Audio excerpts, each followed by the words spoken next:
Good morning. Do you want to take a picture of the room? Do you want me to be out of here? No, you stay, grab a chair.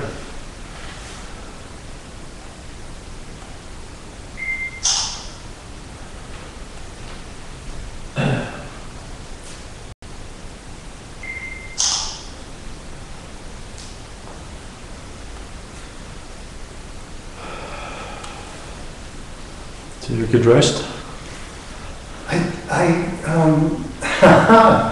It was very visual all night. Very visual? Yeah, we had comets flying and UFOs. It was a kind of a wild evening. I was tired. I was out. I went to bed at 9:30. It was great. And I just was dead. And I woke up I think I woke up at 2, then I woke up at 4, which was marvellous. Good for you. Woke up at 5, got up, did some meditation, I have a nice big bath in my room so I could have a nice bath and did breakfast, a little reading, did a little walk, just round. It was pretty cool. Oh my gosh! Wow. Did you come for breakfast? No, I went downtown to Starbucks. I had to have coffee. Oh, you went to Starbucks? I had to do it. Now, do you know how I get back to Santa Barbara? Do you know? Sure. So if I go down this road, I make a right turn, right? You're gonna go to the 101. Right. So you're just gonna go down to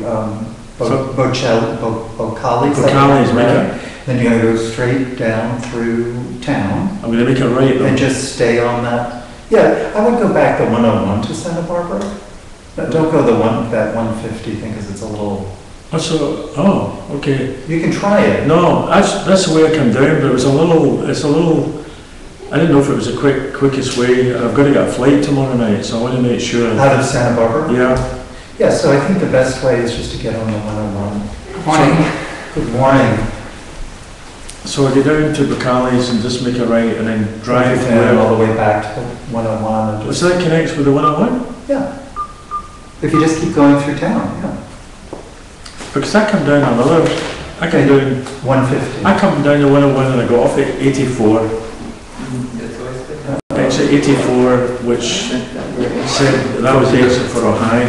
Right. That's the 150. Huh? That's the 150 that goes along Casitas. Yeah, the 150 is the Las Casitas. That's the one. Through the green. Right. You came that way. Yeah. Yeah. So it's much simpler just to go to the 101 and it just shoots up to So if I just follow that road, that'll take me to 101 North, and then there'll be signs for the airport. Are you going to show? Yeah, exactly. Yes. No, we start at with a half hour. I do presentation, so you'll see some slides. Yeah. It took me an hour to come to yesterday. So that's the road I was looking for a couple months ago. I told you I got lost. It's beautiful, actually. It's really good. Beautiful road, but I got lost and I was heading for St. Paula. This is cool because I'm not really good sometimes with directions. Well, he's not going to show from, I don't. Yeah, so the 101 shoots right up. So just go right down to Bocali's, make a right, just keep going straight. Feel free to. I know. My problems are over. I know, life is solved. There's no problem. Is it possible to live a life without problems? You just showed me. That's good. Good morning. Good morning. I have to renew your name and James. James. That was the name I used yesterday, I think. So I'm going to keep that name. Stick to that. I might change it tomorrow. But it's James for the day. I don't think we got close enough. What were you yesterday? And I'm Jerry. Well, my name is James Hamish McDougall Alexander McDonald Douglas Monroe. That's my name. Good. Good.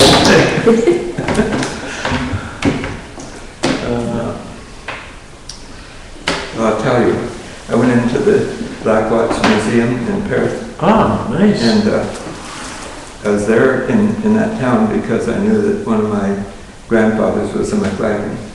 And so I just went into the Black Watch. And there's the usual docent men, right? Right. And so I told him, I didn't say the name, I just said, I guess you can't really look up individual families or people. And he said, that's correct, sir. And so we wandered off, and he said, what would be the name? And I said, McLaren. But he didn't seem to respond.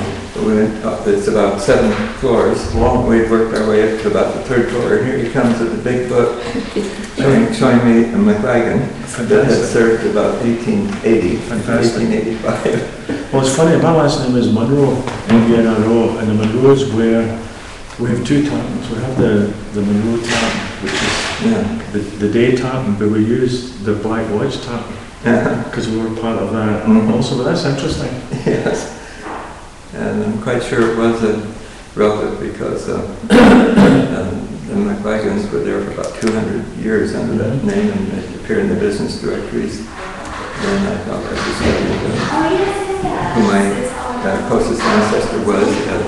He was a grocer. That's right. He had a store on Main Street. People were coming to America. And they came about 1850. That's interesting. And they shipwrecked in St. Lawrence. How did you So sleep? How How did you sleep? I slept till 3. Good. You guys want the couch? Have you ever noticed that? Did you ever go? Yeah, well, that's of course, I couldn't go to the Black Watch Museum Right. without being in Scotland. Right. And that was a special trip. Right. We were both looking into both our ancestors. Hers were English Scots and mine were Scotch English. We had both groups. So we were kind of wandering around parts of England and parts of Scotland. I'll sleep on these. I just walk by the last time. So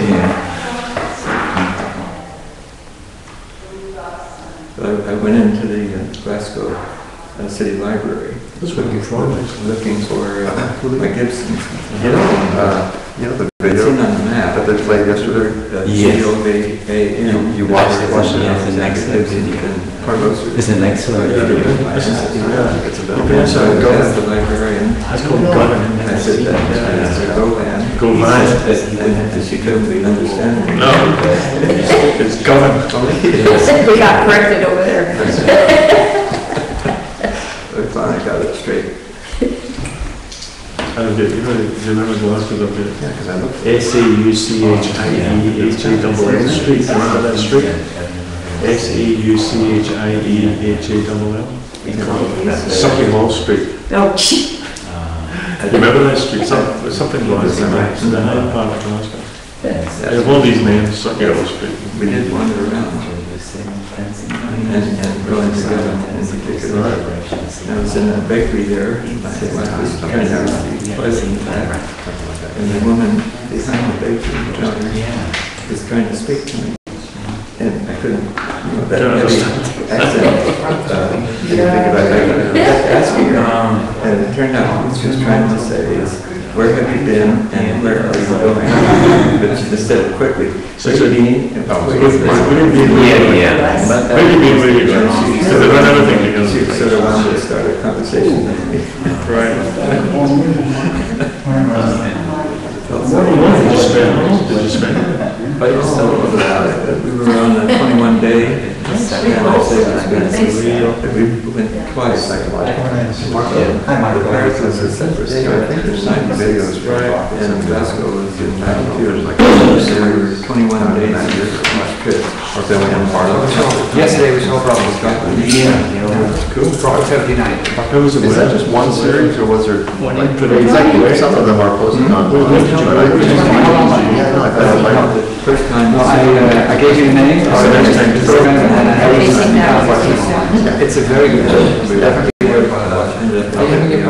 Easter Sunday. No, it's next. But we didn't know next week. No, ma'am. We were waiting for the next week. You said that.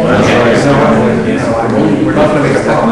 Yeah, I'm looking forward to watching it. So all of this is going I think maybe sometime There's also. today, watch it. Yeah. I think Julio said you would make it Yeah, we available. have a lot of bank holidays and traders holidays. Maybe I can say. Yeah, it will be on JKO at a certain point. Oh, I see, okay. I mean, it's, But it's just a sequence, I don't know. it's here though, right? Yeah, yeah. You can watch it, yeah. Yeah, yeah. Okay. Well, we're just waiting for some people, I think. Some are sent our way. Yeah. Then I just use my time. So first could come. I wanted to see the rock. But they're outside. I can't One of my ancestors written a letter about being in Scotland, and the last thing they were viewing from the boat was the rock.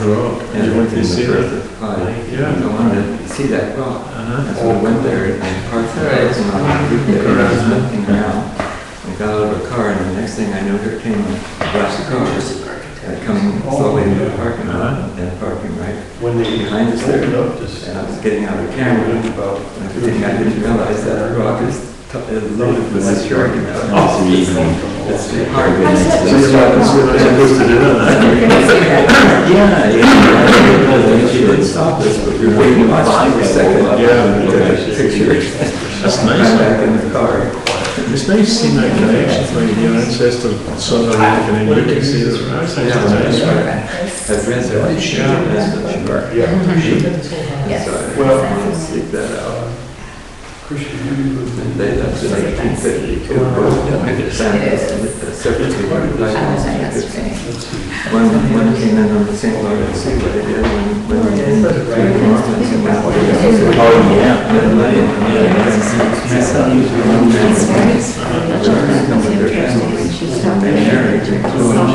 Your job, because it's a big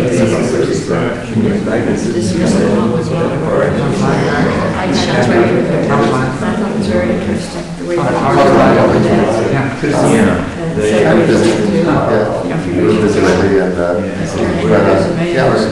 I just kind of found it. Don't sweat it. That's hard to say. That's hard to say. That's a very interesting discussion to separate.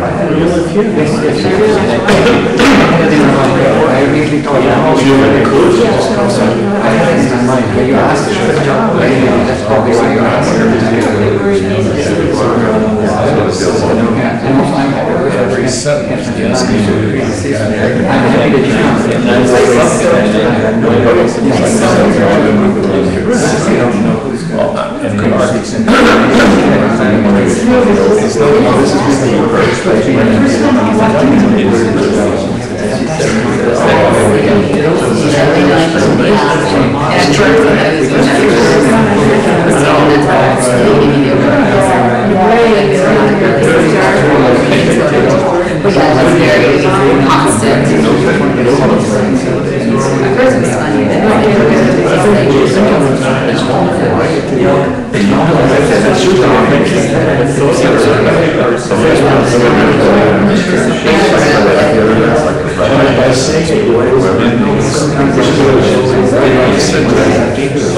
And so we came down and started on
Just because there's something just slipped out.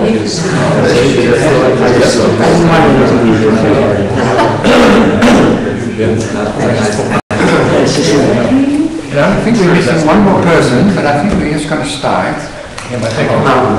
Yes. Is it correct? Am I missing I think one more? Charlotte Mars, yeah, she's on her way, but she's... And there's another man. She's actually ahead. Oh, yeah. Yeah, no, for some reason I overlooked you. So it's good. James is here, yeah. And Julio, Thought we were over Salomon is on her way. for a moment. Alexander, yeah. Malcolm is there. I can see Phyllis. Phyllis is not here. Yeah, where's Phyllis? Okay. Good. I did see her this morning at breakfast. Betty is here. Monica. Yeah. Bob. Or Robert. Is it Bob or Robert? It'd be Bob. Bob. Okay, Bob. I keep it as And then it would be. Marco. Russ. And Gerald Kimball and Isabel Kimball. I've seen them already. Yeah. And Diane. Now Diane is the last one. She can't come because her dog died yesterday and fell in the swimming pool. Yeah. So. Okay. So what I was thinking of how to start today is first I want to say a few words. And then I want to invite you to think about something that is that when you came here, when you decided to sign up for this weekend, and what did you want to get out of it? What's on your mind, or is there something that you want to work on, or a question that you're having, or a question that came up already because you watched the video yesterday and we discussed? And I would like to write them down, those who want to share the question.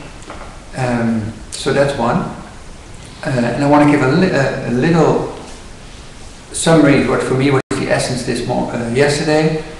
And then we sit just like 5 minutes just quietly, or 5 to 10 minutes just to arrive. And then I would like to ask you just to go around and all introduce yourself and give a sense of who you are, and whatever you want to share, you share. It doesn't have to be long. Just we wanted to do it yesterday because not everybody was there, and I thought, well, it's nicer if everybody's there. There are some other new faces. Marco, of course, he wasn't there yesterday. Malcolm came today, or came yesterday already. And Eric Hassett. So, good. So then we all have a chance to introduce ourselves. How does that sound? Good? So, yeah. Not to recall. So the theme of the weekend is ending of psychological time. Now, and and I must say, I'm always I can notice some reluctance in myself, even to use words like time and the ending and psychological, because it's almost like immediately in reflex it's well, that is complicated, right? And I think that is because the words itself have this kind of almost like already a kind of more complicated sense to them. But so I would like to really bring it back to something simple that is related to our day-to-day life. It's not something we have to think about and then implement, or a grandiose philosophical question that has to be resolved, and at the end of the resolution of that philosophical quest there is an answer, and that answer will then solve all the problems in your life. Because I think then we're looking at it from a very, I guess, from a dead-end road.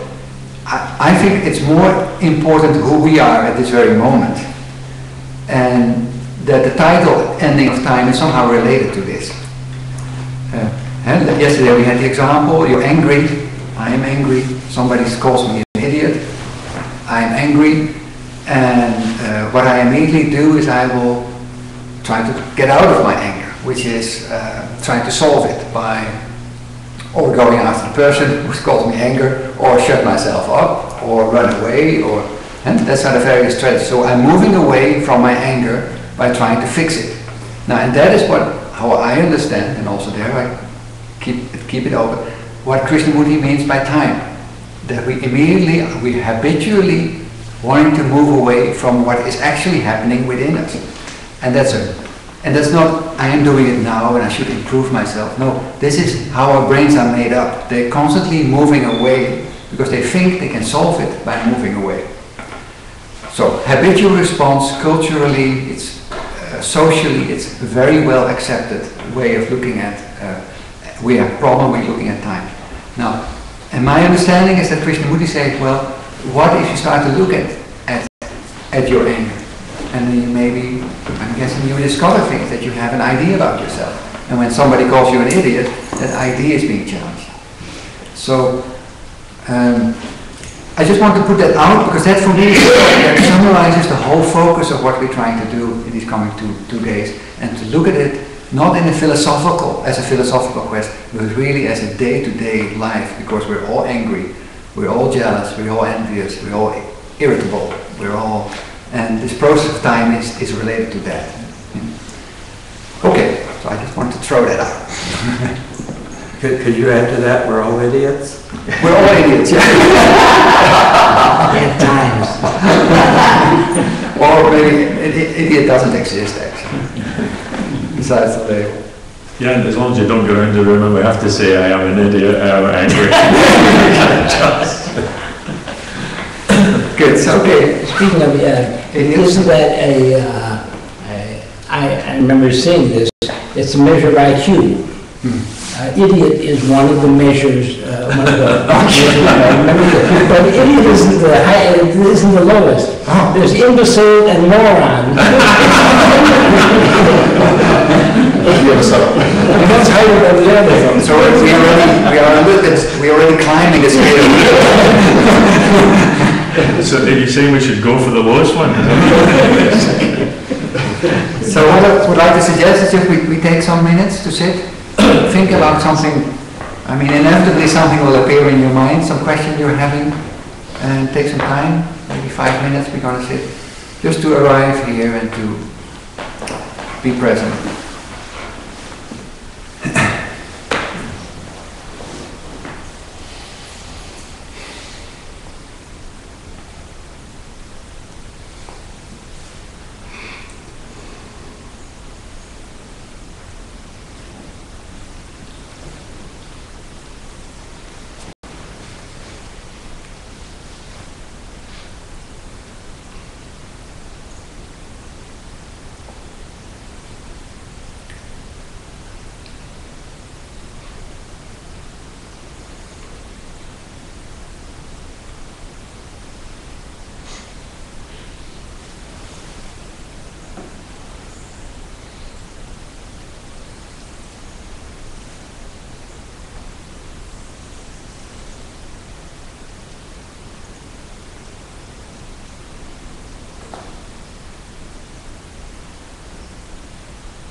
who would like to start?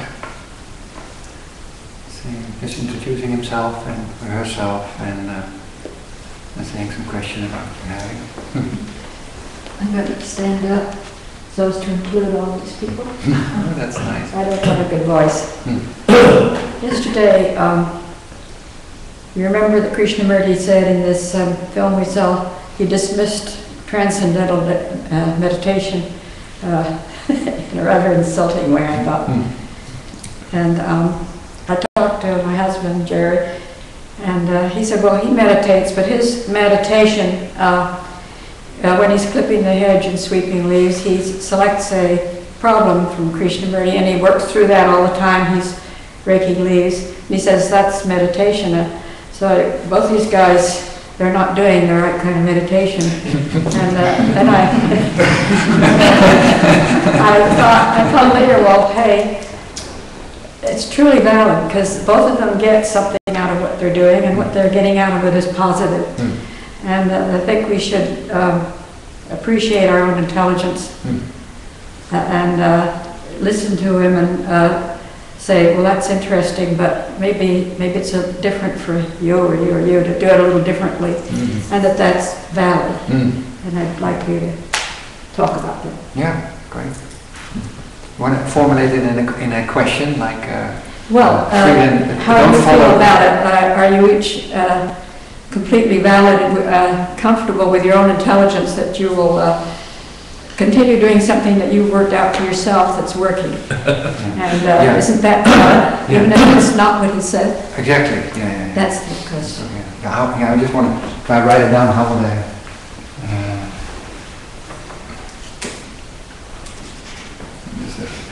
Mark?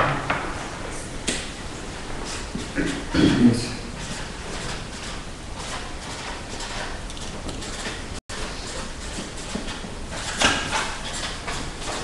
Is valid even if it contradicts. Okay, right? Can I formulate it like that? I can't read it, I'm blind. Is our own intelligence valid even if it contradicts K? Yeah. Yeah? That's fine. But you maybe also have to say your name and say who you I'm are. Isabel. Mm-hmm. And that's my husband who's cutting, sweeping leaves. There's James. That's all right. Two guys who were in question here. Okay, good. You have anything to add or? No, that's fine. I just thought it was something that came to me last night that I didn't sleep half the night. And that's one of the things that was turning over in my mind. And I thought, well, their outlook is just as valid as anybody else, especially as it helps both of them. Yeah, I love it. Okay. We just go around. Besides which, she doesn't have any idea, how I am going at it. Explain. While I'm raking leaves, but I think she's very clear on just exactly what it is that I am doing. So, if you wanna go next? No. I just want to point that out. You had a question, is she clear about what I'm doing? I know they're both doing something that I know just what it is, whether I am contradicting K or not. Yeah. That's still a question, but I'm not consciously attempting to contradict K or say I'm going to do it my way. Yeah.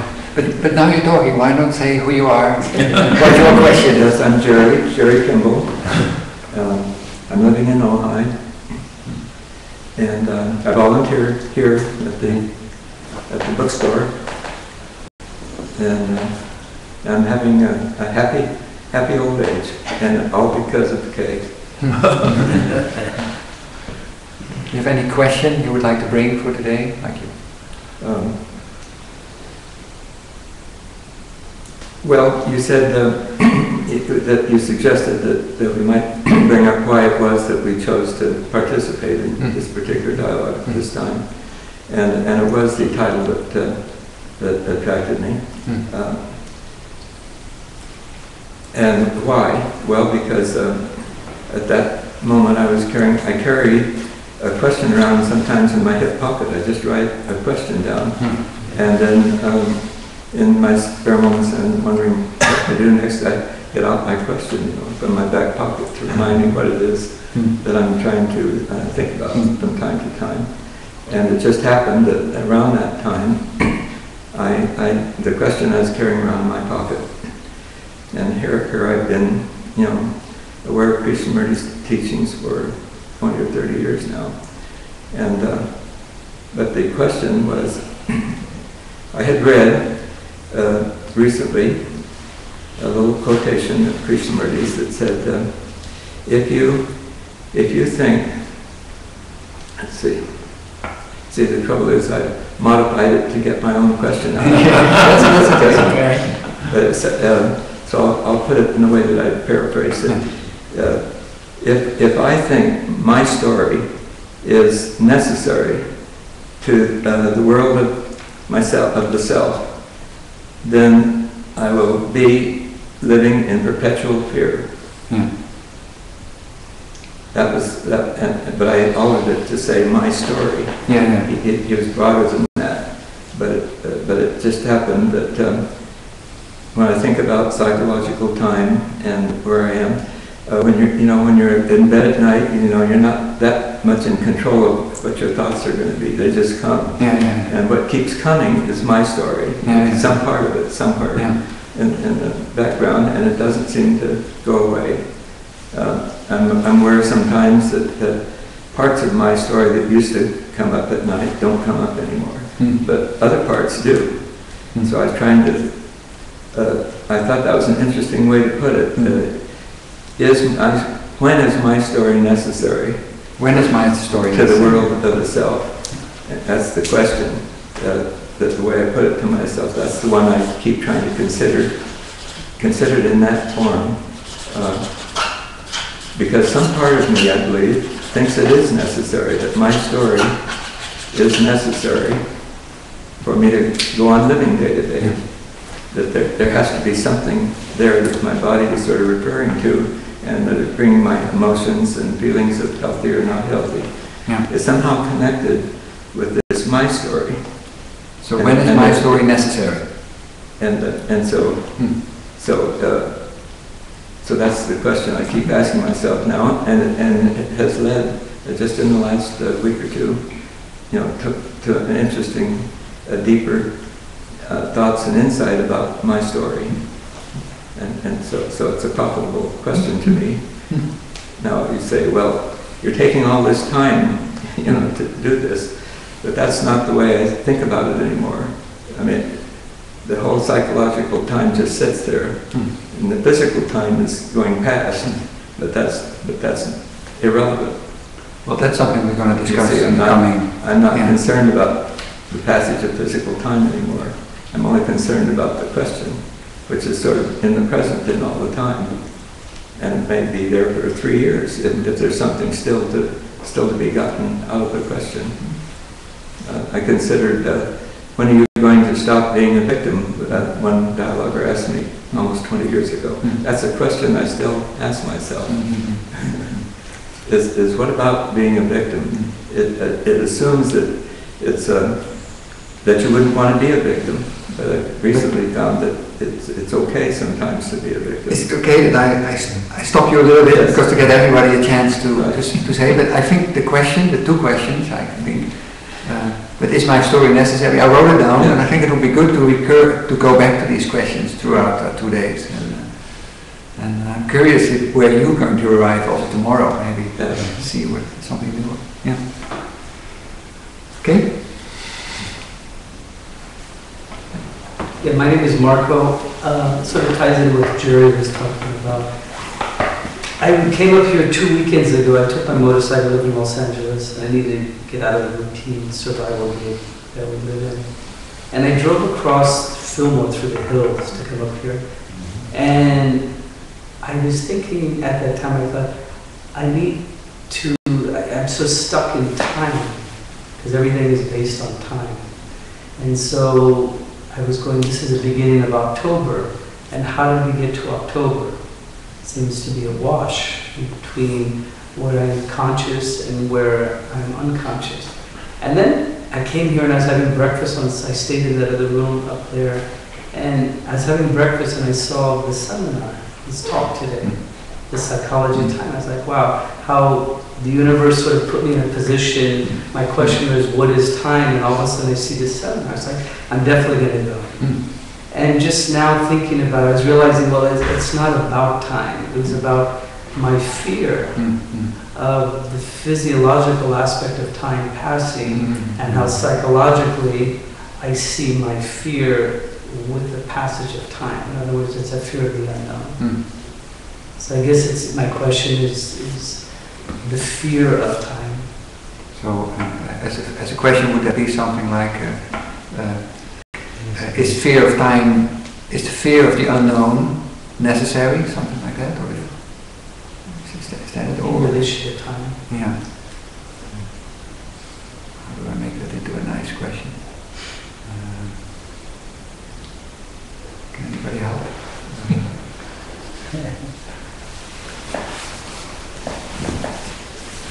Yeah, right, something like that.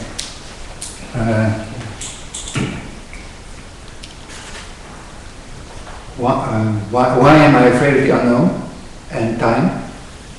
Would that How be? does time connect to the fear? Oh, how does time connect to fear and the unknown? That may be a question. Fear of the unknown. Yeah.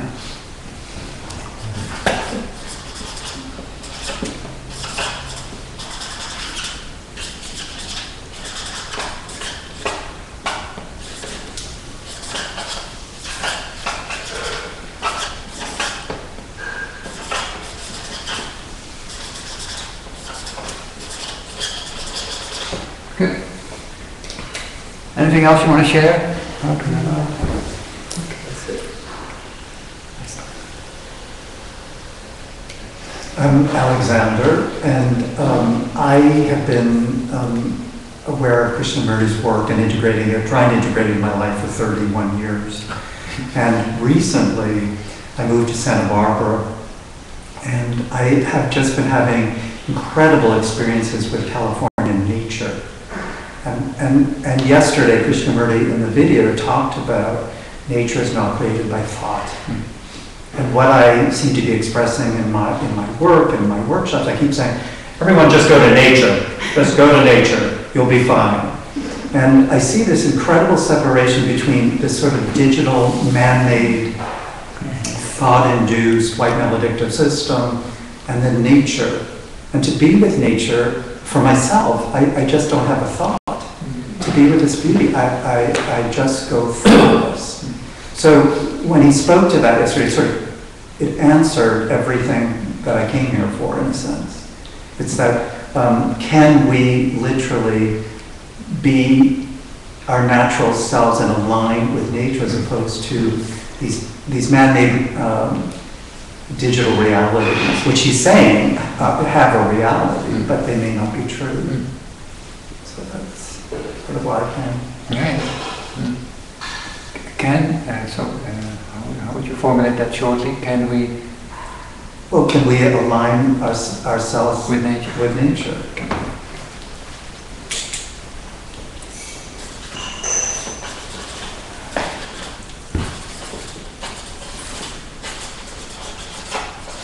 Where there's no thought.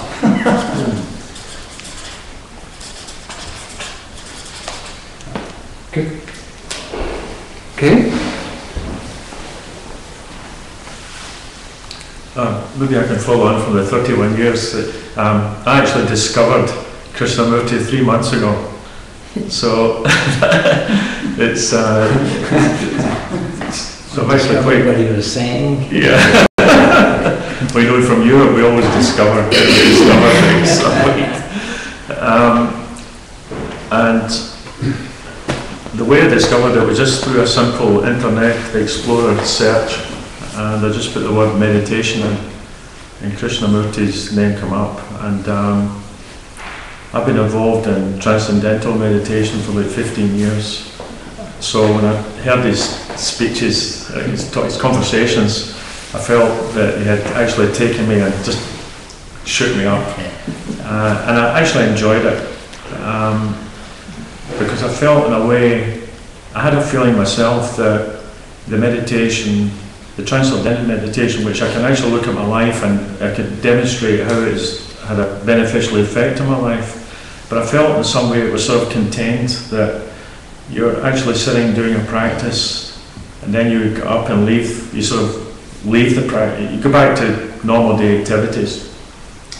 And what I've done, I gave off my job when I was 50 and I went back to school, did a degree in counselling and sort of re-shifted my life. So I'm actually doing meditation work in a homeless shelter.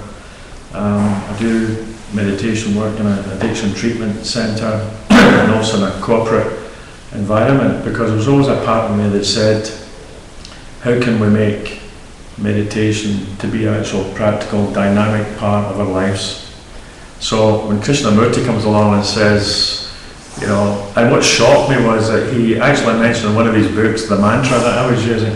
So I was saying, where did this man get this mantra? I was treating it in such detail, like, get rid of it, it's useless. And I liked that, I enjoyed it, because I think that is part of the part of the experience, of the consciousness, is actually to embrace that. To be able to listen to something like that and not feel, oh my God, I've just wasted 15 years of my life. Actually, you know, some people might, or I mean, I had a person in my group one time who had a mantra and she stopped coming to my group because she felt that she would lose her mantra. I mean, so it's interesting. So I felt very refreshed. I felt this really this is a opportunity for me to really just see where this is going to go. No judgment, no anything. And the past 3 months I've read quite a lot of his books. I love his books, I love this freshness, this irreverence he has about all this tradition. And the reason I came this weekend was really just to be in sort of the company of people that are interested in it, like-minded people. I think that's important too, because in a way the work I'm doing, I'm sort of out on my own little island. I was a school in New York that brought me into meditation that's called the School of Philosophy, and I just got involved in it fairly just by accident. I went for the philosophy and they offered meditation, and I really enjoyed the meditation. So I feel like I'm a little island doing this stuff, and I need some, you know, refreshment myself. So how would you, if you have a question, how would you formulate that? Well, the question I had from yesterday was, remember in the video, was this when he mentioned about once you quieten the mind, you can then observe. And I'm thinking, I don't, you know, is that, I mean, why doesn't just observing quieten the mind? I mean, that's been my experience, but... So does the mind have to be quiet to observe? Yeah.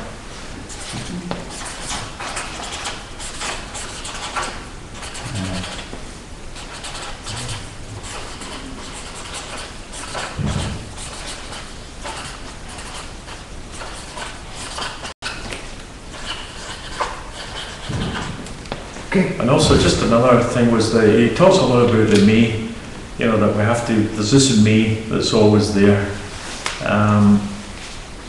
So maybe my question on that is how do we deal with this me? How do we manage that? Is it a question of, you know, I know there's a me when I'm involved in daily activities. Is this like a Terry story, like where is my story necessary, the me? I'm thinking I think it's the me, the needs, the wants, what you're actually doing. I mean, he talks about that quite a lot. You've got to get rid of this me. It's all to do with the me. So it's just indicating some sort of, we've got the me consciousness, and then we've got the consciousness that transcends the me. So how can we actually, practically, how can we live that? I think that's my question. Did you say your name? James. James. Yeah. Kim? I'll take a crack at it. My name is Malcolm. I've been interested in what Kay had to say for, well, since 1972, you do the math. When I first picked up the book Commentaries on Living, and I liked the fact that it was short. It was short little, and that the commentaries were just mind-blowing kind of thing. And I've continued from that day to look and observe, and the word that James used, as everyone knows, I like to look up the meaning of the word and see what every word actually is saying. So in this context, observing, I looked it up, or at least I have in my mind what it meant, is to oversee. And I see now we confuse observing with overseeing. An overseer is someone who's watching you do what you're doing, your boss, as it were. And it's a little different than observing. I'm beginning to see now that observing isn't a matter of being the boss and overseeing an operation. And this is where I think the confusion comes with the theme today of the ending of psychological time. It seems like there's a task to do. We want to end psychological time, or maybe that's the question, can psychological time end? And that's a little different than can I end psychological time? And I see right now that that's the problem. Who created it? I asked the question, if we're going to investigate the ending of psychological time, we have to look at the beginning of psychological time. So would you say who begins psychological time, or would you say how does psychological time begin?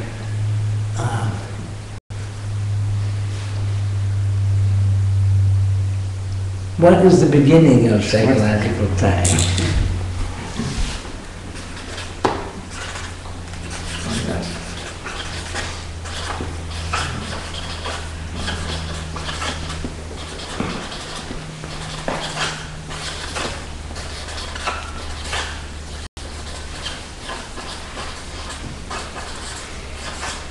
Good. Thank you.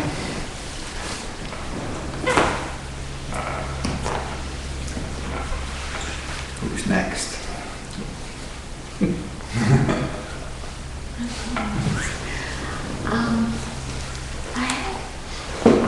I always ask myself, what is it about Krishnamurti's teachings that I'm so interested in? And so, what is it that listens to his teachings? It cannot be the me, because everything he says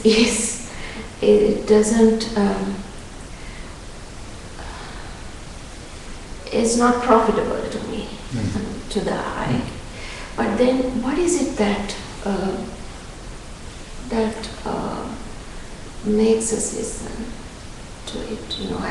I love to come to Ojai, and I keep coming. And in my daily life also,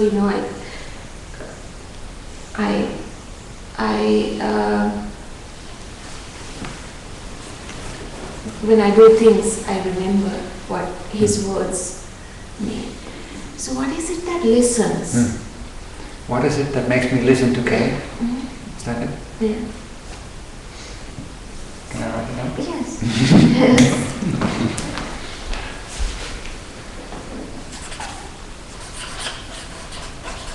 I have a bad handwriting, that's all right. If anybody wants to take over, please.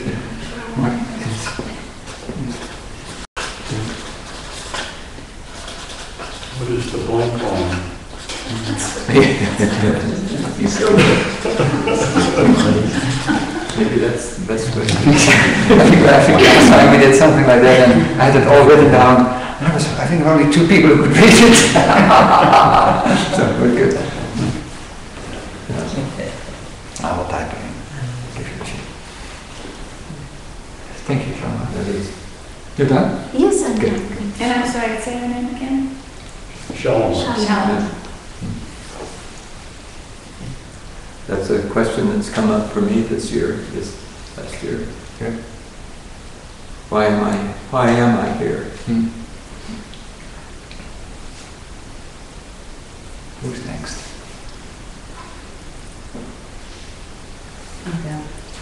Okay, my name is Patty, and this is actually my first introduction to Krishnamurti. And I'm actually still stuck on yesterday's talk. It's very confusing to me, like, what is time? And being just as is, accepting that, and then trying to change that. So I'm just still confused about that, So what is time? simply. Would that be your question? Yes. Yes. You know, do we mean psychologically? Yeah, of course. I'll put what is time, and that will come out.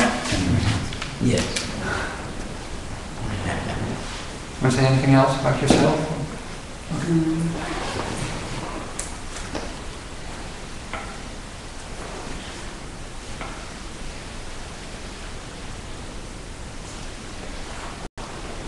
Maybe we have enough questions. Yeah, we have enough questions, but I mean, but maybe you could just introduce yourself at least, so everybody knows. I think everyone should try to pose a question. Yeah. Okay. But you're free to pose a question. Of course. Well, my name is Bob, and I'm a newcomer to the teaching of Kay. I've been here before, not to a gathering, and I sort of categorized it as a sacred place. It was a good feeling for the 2 days I was here, and so that helped bring me back this time. What really got my attention was the word time, study of time instead of K. I came for that.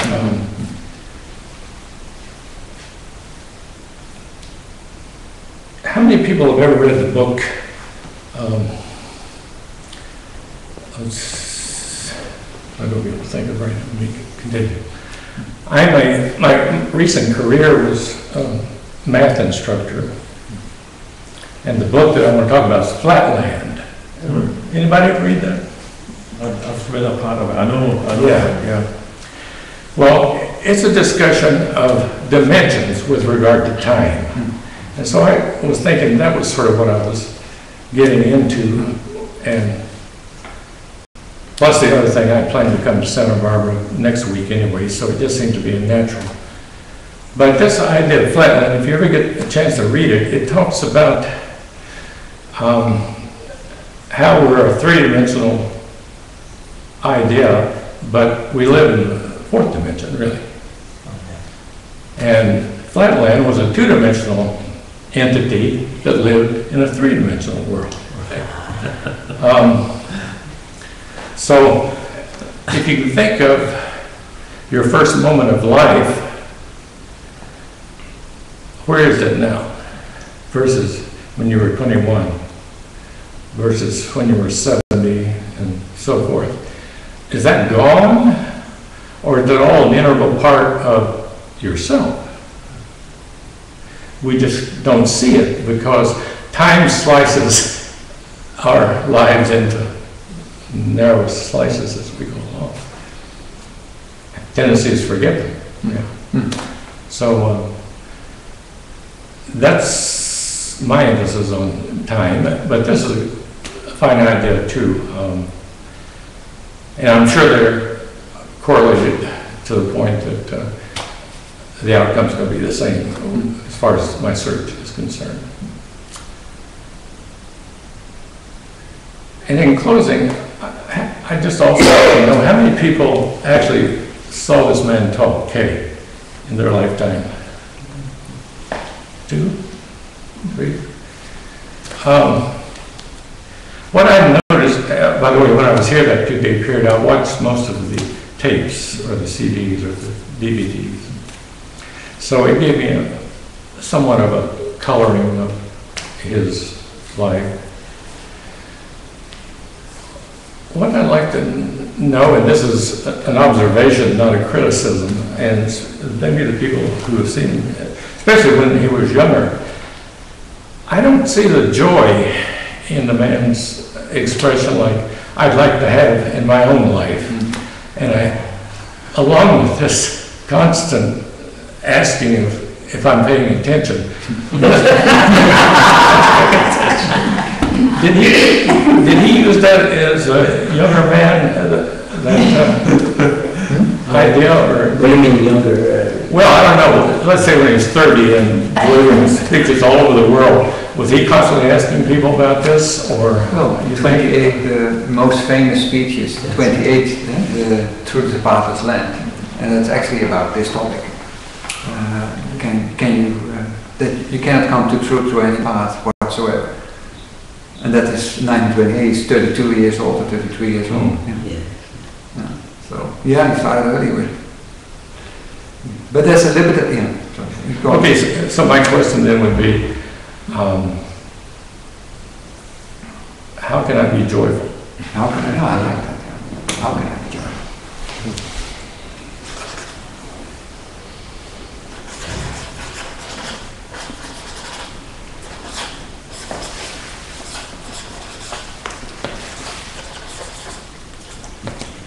Good. Thank you. I guess we could possibly ask, can I ever be joyful? Will that be your question? But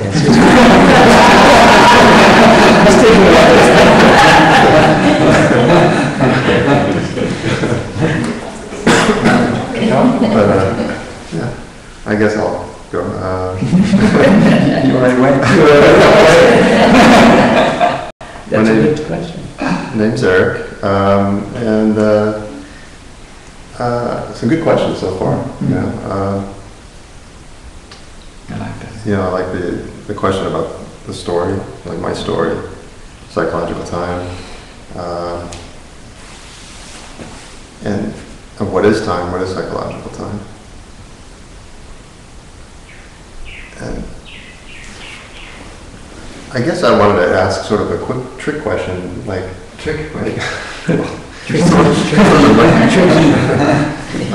Well, I guess I was thinking about it in terms of our story, right? What is the story maker, and or what gives us the sense that something's happening to me,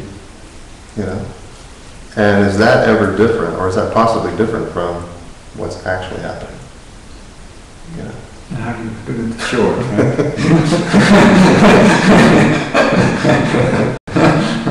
Why don't we just stick with that question for now? And that is the last one here? How can I the other one? Perhaps I could say, we could ask, what's really happening? What's really happening?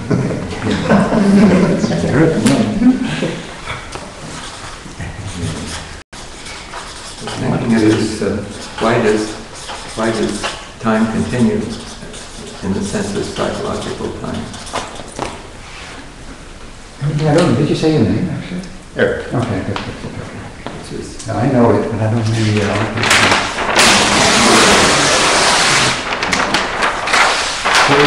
put it down.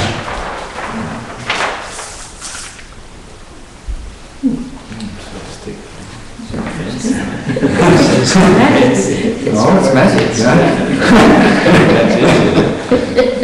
Do we have enough questions? Not everybody, I think there are a few. I think Phyllis and Monica and Russ. The sofa there is underrepresented. I've been observing during this process my growing anxiety that I have to think of a good question. And I actually have no questions. So the question would be, can I listen without anxiety? That's good. You notice that he's got a blank up there. Yeah, that's my question. Well, because he had 2 questions, and I didn't write the second one down, and then I forgot halfway. And in case there's protest, I would say, okay, yeah.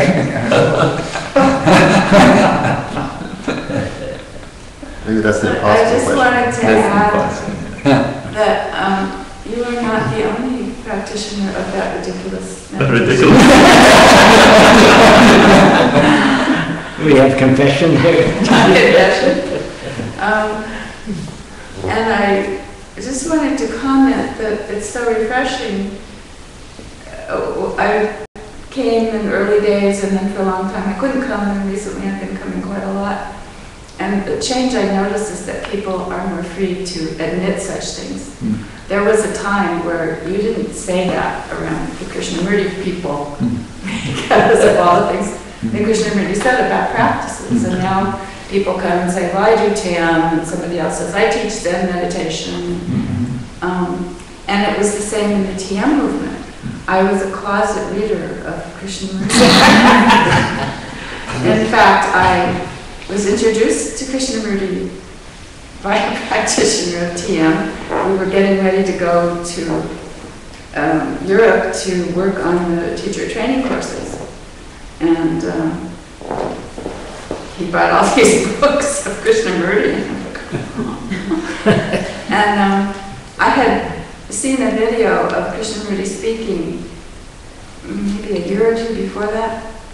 And like, who said about Bob, was it you who said, where's the joy? Maharishi, the one who brought this meditation technique to the United States, liked to laugh a lot. And he promised us all kinds of wonderful things, and we were naive and we believed it. And one of them was enlightenment in 5 years. Do they still say that? No, good. So I watched Krishnamurti and I said, he's so grim, and I didn't really understand what he's talking about. But then I started to see contradictions in the movement and the teaching, the TM movement, and began questioning more. And so when I borrowed a book from this friend and started reading it, it was like, wow, he speaks the truth. So that was my progress towards being interested in Krishnamurti. And I still don't have a question. Well, you had a question. I can put it down. What was it? How do I listen without anxiety? Okay. Okay, can I put it down? I put it in. Well, you said it actually. Yeah. You raised it.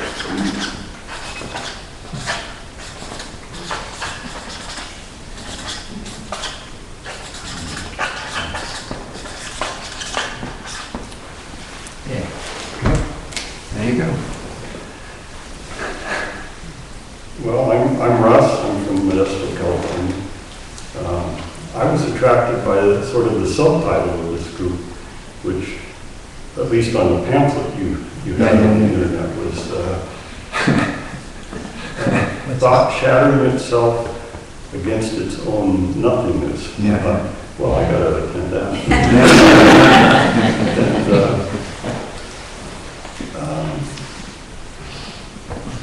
There's a question I'm sort of wrestling with, but it may be off topic, but I've been wondering whether psychological time is synonymous with the notion of self.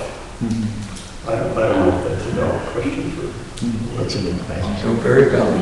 Yeah, so the relationship between self and psychological time. Yes. What is the relationship between self and psychological No, between Well, are they synonymous? Are they synonymous? Is psychological time and the self synonymous? Yes. Synonymous, how do I write that?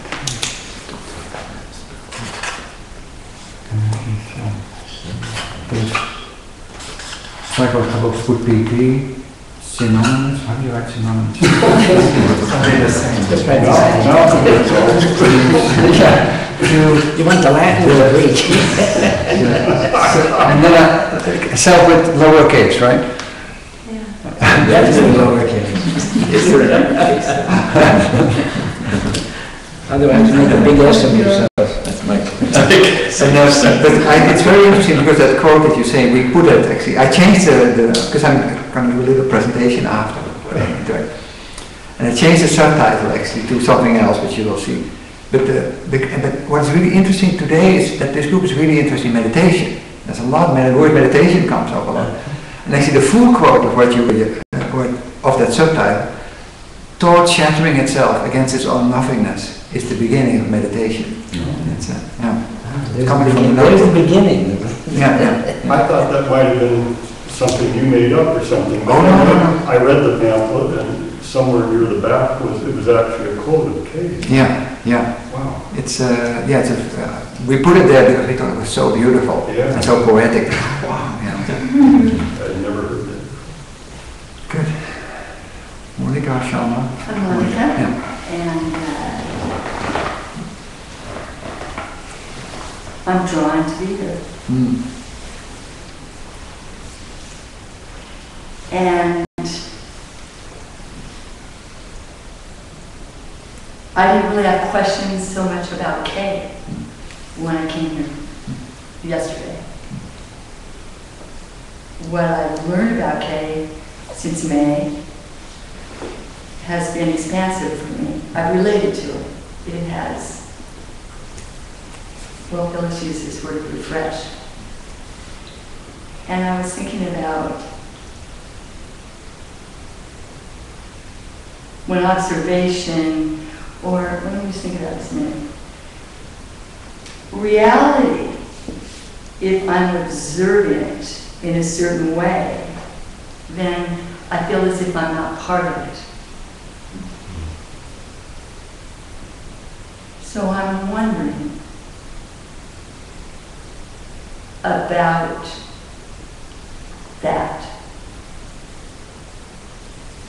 About that separation.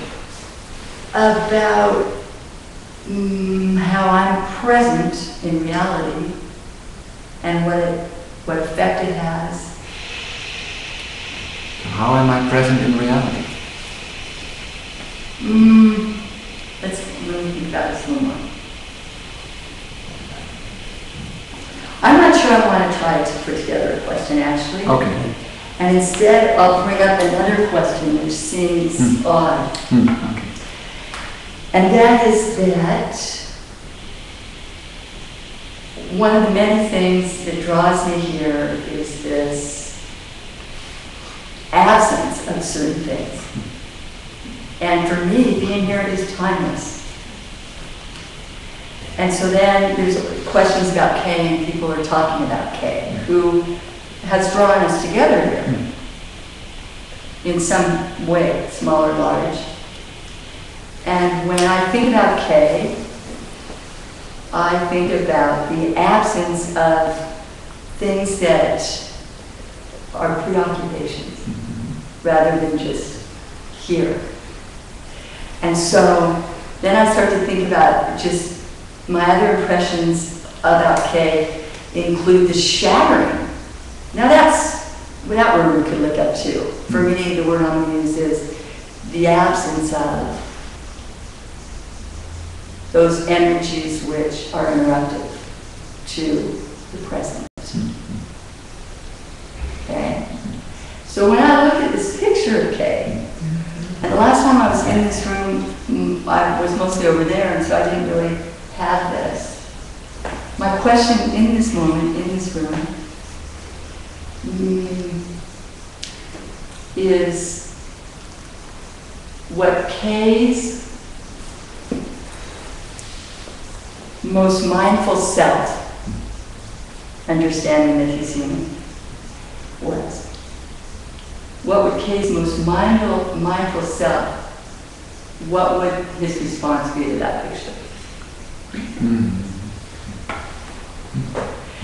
Now that might not be the right question because he said things about right questions, but it's this idea that it seems kind of, and I was using this word earlier, but ecclesiastic, it seems to put this visual that to me, I'm not drawn to. It's the only thing that I've seen here that I'm not drawn to.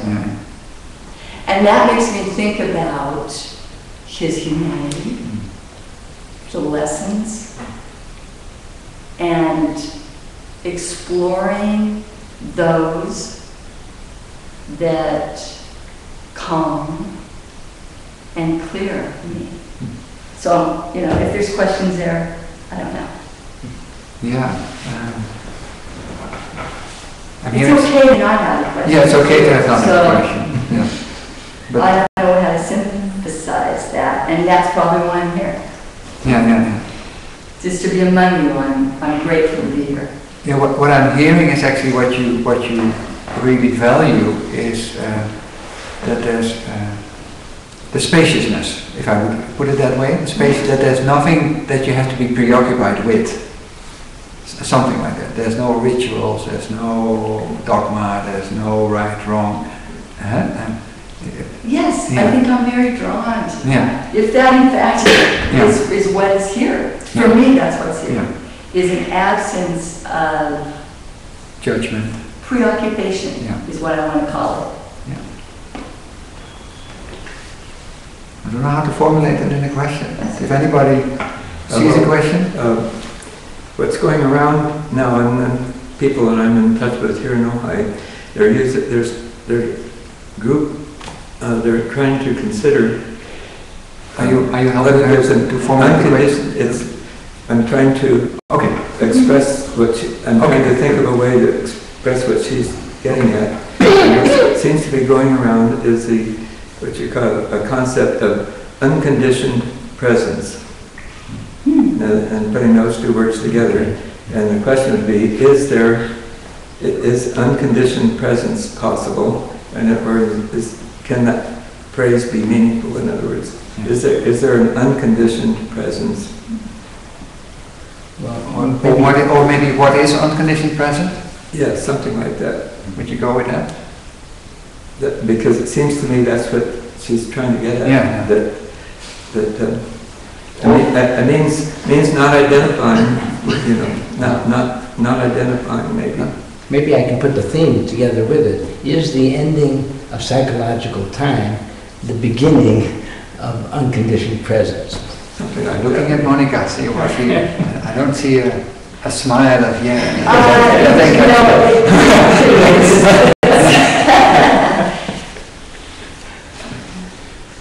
I think it's fine not to make a question. Okay, that's you get your space for the question.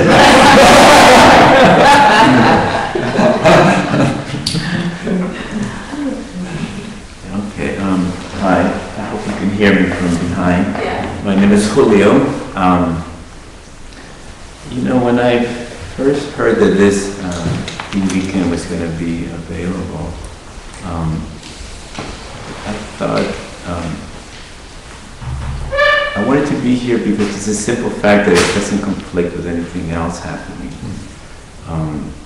And when I come here, it's a nice sense just to be amongst people that have similar questions, that are going through life in a similar way. So I didn't have a question. I just thought that it would be nice to share this weekend with everyone who showed up. And I like just the simplicity of being with others. I've had thoughts like questions like that in the past, but I don't have any this weekend. But just the fact that to have this opportunity to be amongst everyone else that's why I came. Good. You get a dog?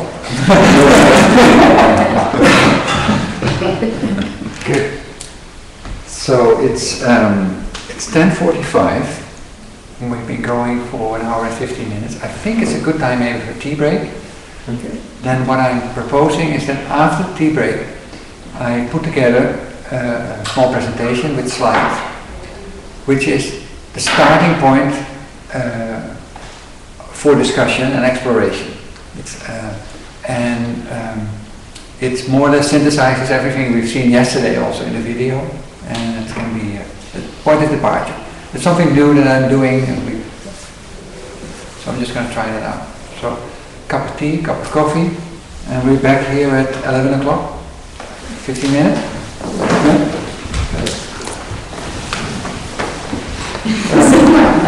Yeah, and I can say something. Yes. What you're looking at there is somebody's self-centered activity.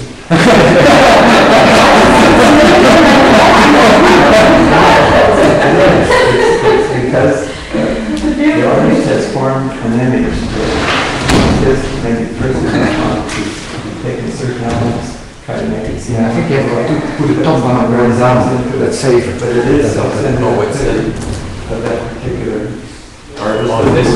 And also the person who puts that on the wall. It's another self-centered activity statement.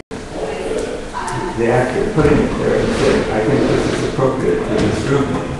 That's the personal subjective judgment again. And I think Kay would say, take it down and throw it in the trash can. See, the question here is to get photographed, because anybody can realize, why did somebody here? Because here they're supposed to be. Orientation is supposed to be above the Yes, and he very much emphasized that. Okay, so I guess that would be my question. You're absolutely right. And his mindfulness, so he would be the first one to take that. You're good at it. I know that for sure, without ever having seen him. Boycott everybody goes to lunch.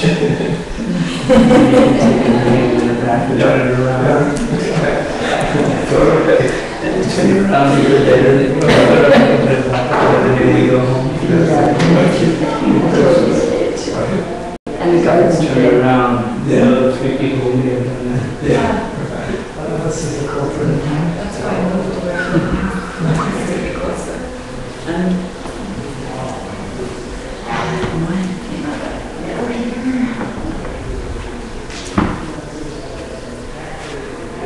I'm sorry I missed your opening remarks. I lost time at breakfast sitting there. But I'm sorry I missed your opening Oh, remarks yeah. to this meeting. Yes, it was, I can't repeat it anymore, I've forgotten it. I'll start wearing my watch.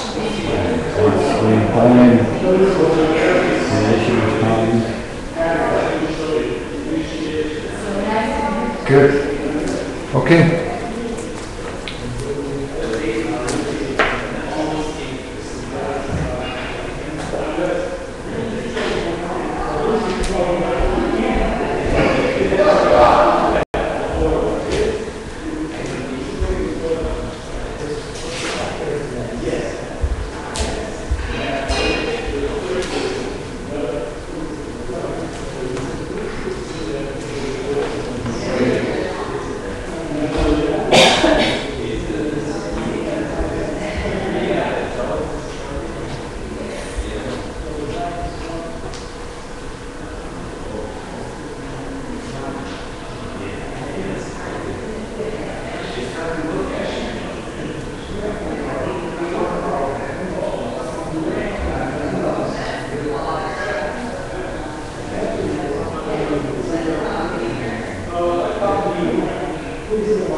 Have you read this?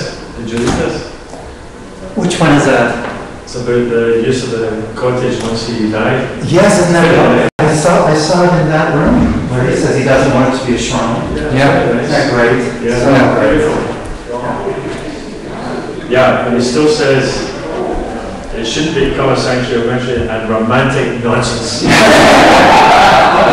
But no sex, No sex. These days, we always talk about sex. That's fine. No.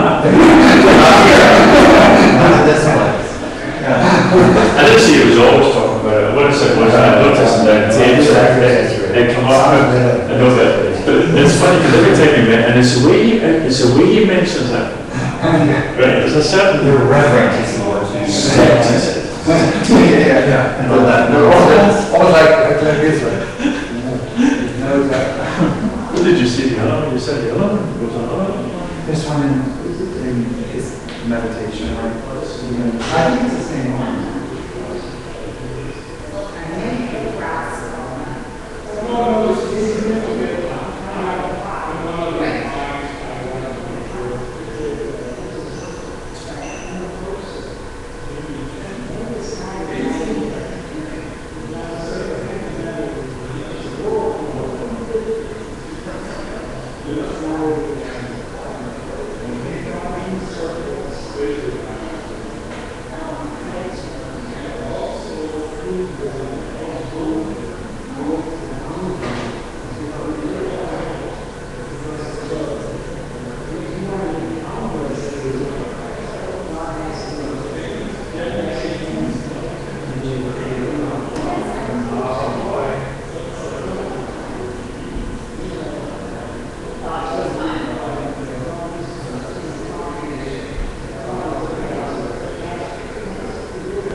So what was the name of that book? Flattening? Flatland. It's really amazing eye-opener as far as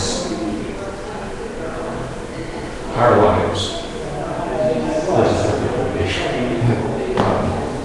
Get the idea that Flatland would be like a wall there, and the people who lived in Flatland, they would think like circles or squares. He didn't write them as human beings. He just said, for example, the most enlightened one would be a circle, and the most criminal one would be, say, a straight line. And everything in between is development on the way. And the problem is, they can't, their eye only goes this way. And it won't come out here.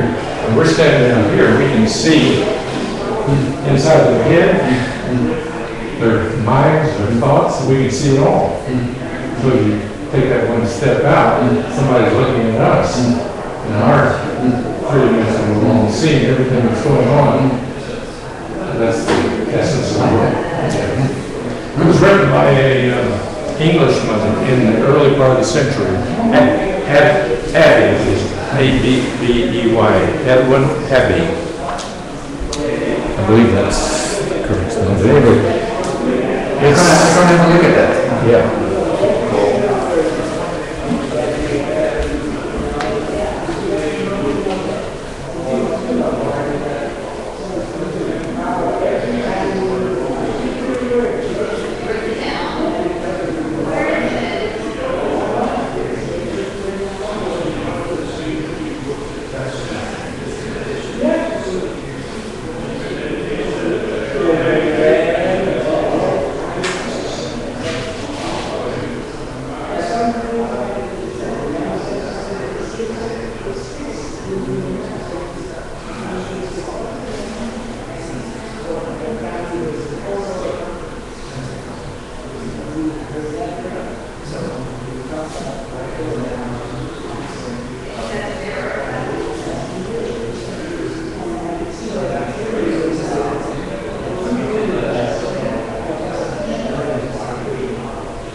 formulated differently. Think about it a little bit. It should have been something like, what is it? No, I like the way, I like your lead up to it, that he doesn't see, he seems to be enjoying it. I don't know that that's true, but he's so serious when he talks. This is a good question. You're aware of the guy named Eckhart Tolle? Yes. Now, I've been around him, in a gathering like this, and that guy is joyful. He's so good. And he's basically, in my opinion, I've read all this stuff, and I can't. And he's saying the same thing. But he said, he does. And that's what made me look into Krishnamurti, when he kept mentioning nothing. But he is such a joyful. I love that.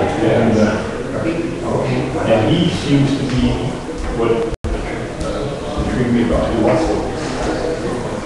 He seems to also be speaking in an uncontrived way. That it's just coming, just like, so it seemed genuine. I was at a charity gathering in San Rafael about 3 years ago that he attended, that he spoke at. I mean, it's a huge audience. And without any preliminary warm-up or anything, just a lady introduced him and he walked out and he sat in a chair like this and just looked at us for about 30 seconds without saying a nice smile. Just engaging you mentally. And then just started saying these wonderful things. And then he interspersed it with, in other words, instead of saying, when you sleep, he'd say something really outrageous and funny. And that would hurt the psyche. You use that to keep us aware rather than saying, you get this. I see your point. Again, it's just an observation. I don't want to take any. But we just have different ways to portray our meanings. And I'm attracted to some of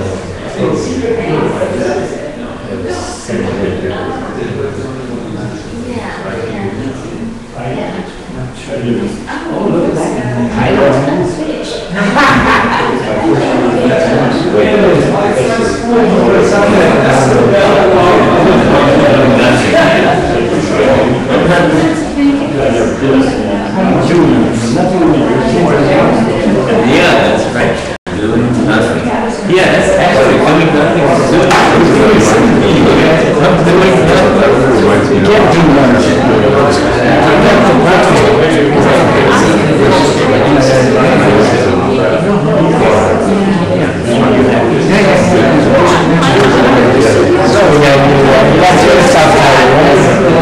Does this have something to do with the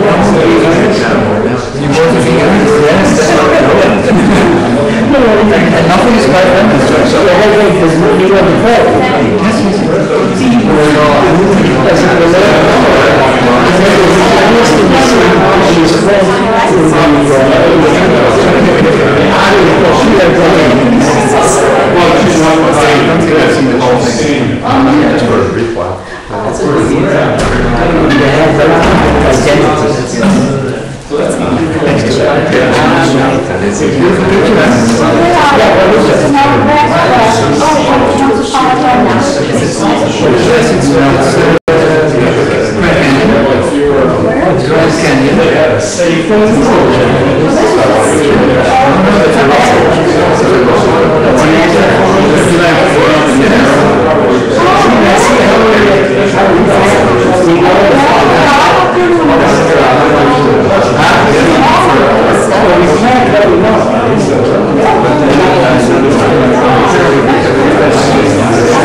understand my life and some sort of bond.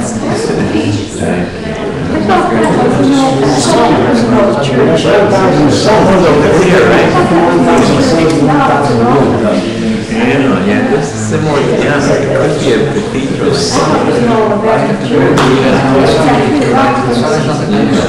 But it has this. Yes, I know the parts of this. Yasuda was noticing that proclamation. I thought it was a regular old church. No, it's a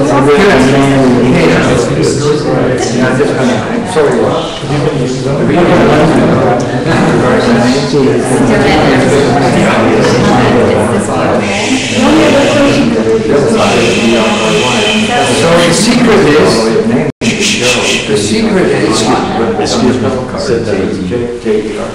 excuse me, sit there. I mean, everybody gets quiet. Keep all the secret, right? Oh, the secret, yeah, that's how they see it. all right. So, I put together some slides with a quote of Krishnamurti for us to go over and to look at, and I'll introduce them. The same presentation in more or less the same, I should say. We've done in various places, and I'm not the only one. Also a friend of mine has done it in New York recently, and I've been doing it in Asia and in Europe recently. And so the title, of course, The Ending of Psychological Time. And somehow, you know, one morning I woke up and I said, what? I said something is not. I said, okay, David, what's doing nothing? I said, that fitted really good with it. So that's why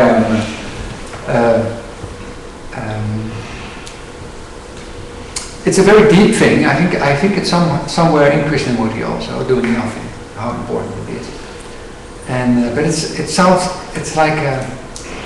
a bit cryptic or something. What can you do with nothing? Doing nothing, it doesn't make sense. But I think at the end, I hope this question is answered. The importance of doing nothing. Good. So to start, this is a very small. Because some of you don't know anything about, or don't know much about Krishnamurti. 1895 he was born, 1986 he died. He died here in this room. And also, this is Pine Cottage, the house where he lived for many years. This is the new part, and the old part, he came here with Annie Besant and his brother Nitya. That's already in 1922, 1920. You know, so, and Krishnamurti has been, when this house was built, which is in the 70s, he gave many lectures also here. He was sitting here, so this is also a special place in that respect. So 60 years, traveled all around the world, except for China, except for Russia, anywhere where they would allow him. In the 30s, a lot in South America, and later on a lot in Europe. In Holland, he was a lot where I'm from, especially in the 30s. They had a big camp and a castle there till 1939. And India, of course, and he traveled all over in India. Well, what places are we looking at? What you see there is, of course, Ohain. That is Varanasi on the left. The middle is Brockwood, and this is Ohain again.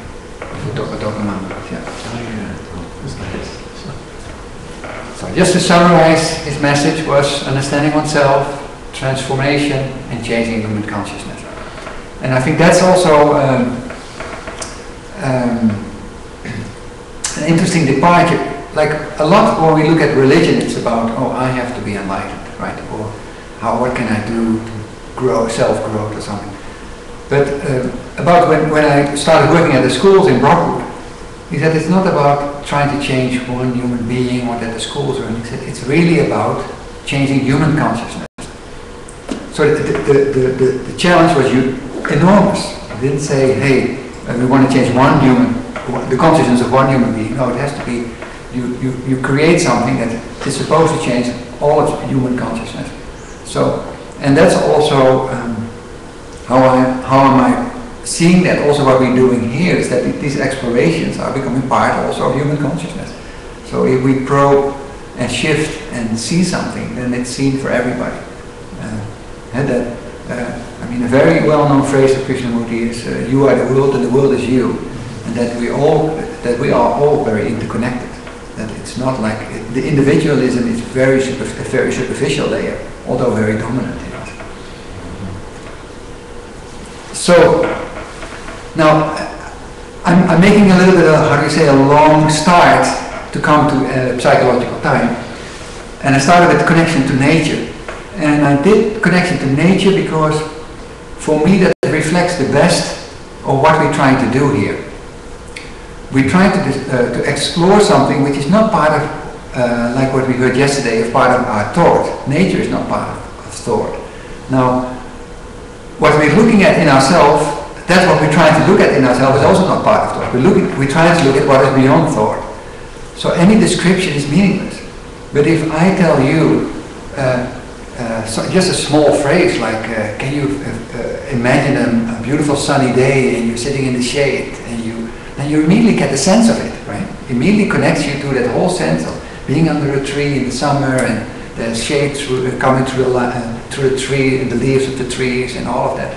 Now, in my understanding, that's also the same way I think I propose we look at the discussions here. It's not about the words, the tree is important, but that it somehow refers to something that we're already directly connecting to. It's not something new, a new thought that has to be constructed. And that it is, if you and Krishnamurti was so adamant how important the relationship with nature was, that sense of presence, that sense of being part of that.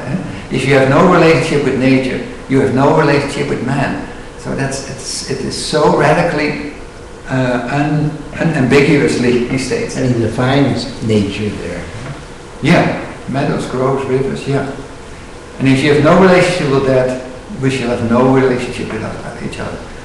So, obviously, we cannot create that relationship by looking at something by thought or conclusion. Isn't he saying we have no relationship? Because we don't see the meadows, the groves, the rivers, the earth, the trees. He's saying the truth. We have no, for most of us, we have no relationship because we have no relationship with nature. How easily we lose that connection. And man in the cities, the urban man, is even more so cut off. Yeah. So, so what I see also the perspective is like it's the challenge for humanity, the challenge for our human race, the challenge for us as a group of people sitting there representing all that. And the fact is that we are conditioned, we are shaped, we have all our youth, we brought up and we are formed, shaped, we have our personal traumas, our personal limitations, our burdens, our the things that are preconceived ideas, our value system. Don't we say, I can't help that? Well, maybe, yeah. That's that, yeah. But I mean, first just the fact that this is what it is, right? We are conditioned human beings. We are looking at the reality. This is the next question. Yeah. Well, you could say that once you're made aware of it, you have a responsibility on it in a way, right? Once you're made aware that you are conditioned, then something comes from that. Yeah. You say it's not possible, then you say, well, it's impossible. It's the way I am. Yeah, no, but my guess is the culture we live in, the society we live in, says, okay, you are conditioned, it's profit or gain, profit or loss, pursuit of pleasure, and there's only modifications of that, getting more pleasure, getting more money, getting more profit. Now, we're trying to challenge that completely. I mean, we're trying to bring in a question which is not a question out of profit, as Shalimar was saying just before. Although, I mean, and that's also a little bit how we have to be careful, because when people, I myself maybe included, when you start reading Krishnamurti, he talks about freedom, And it's a very attractive idea. You know, I want to have that. It's a big carrot that's been held in front of you. So I think everybody who starts reading Krishnamurti will see the carrot and will go after the carrot, and at a certain point realizing that there's not much to go by, right? Because he hardly gives you anything.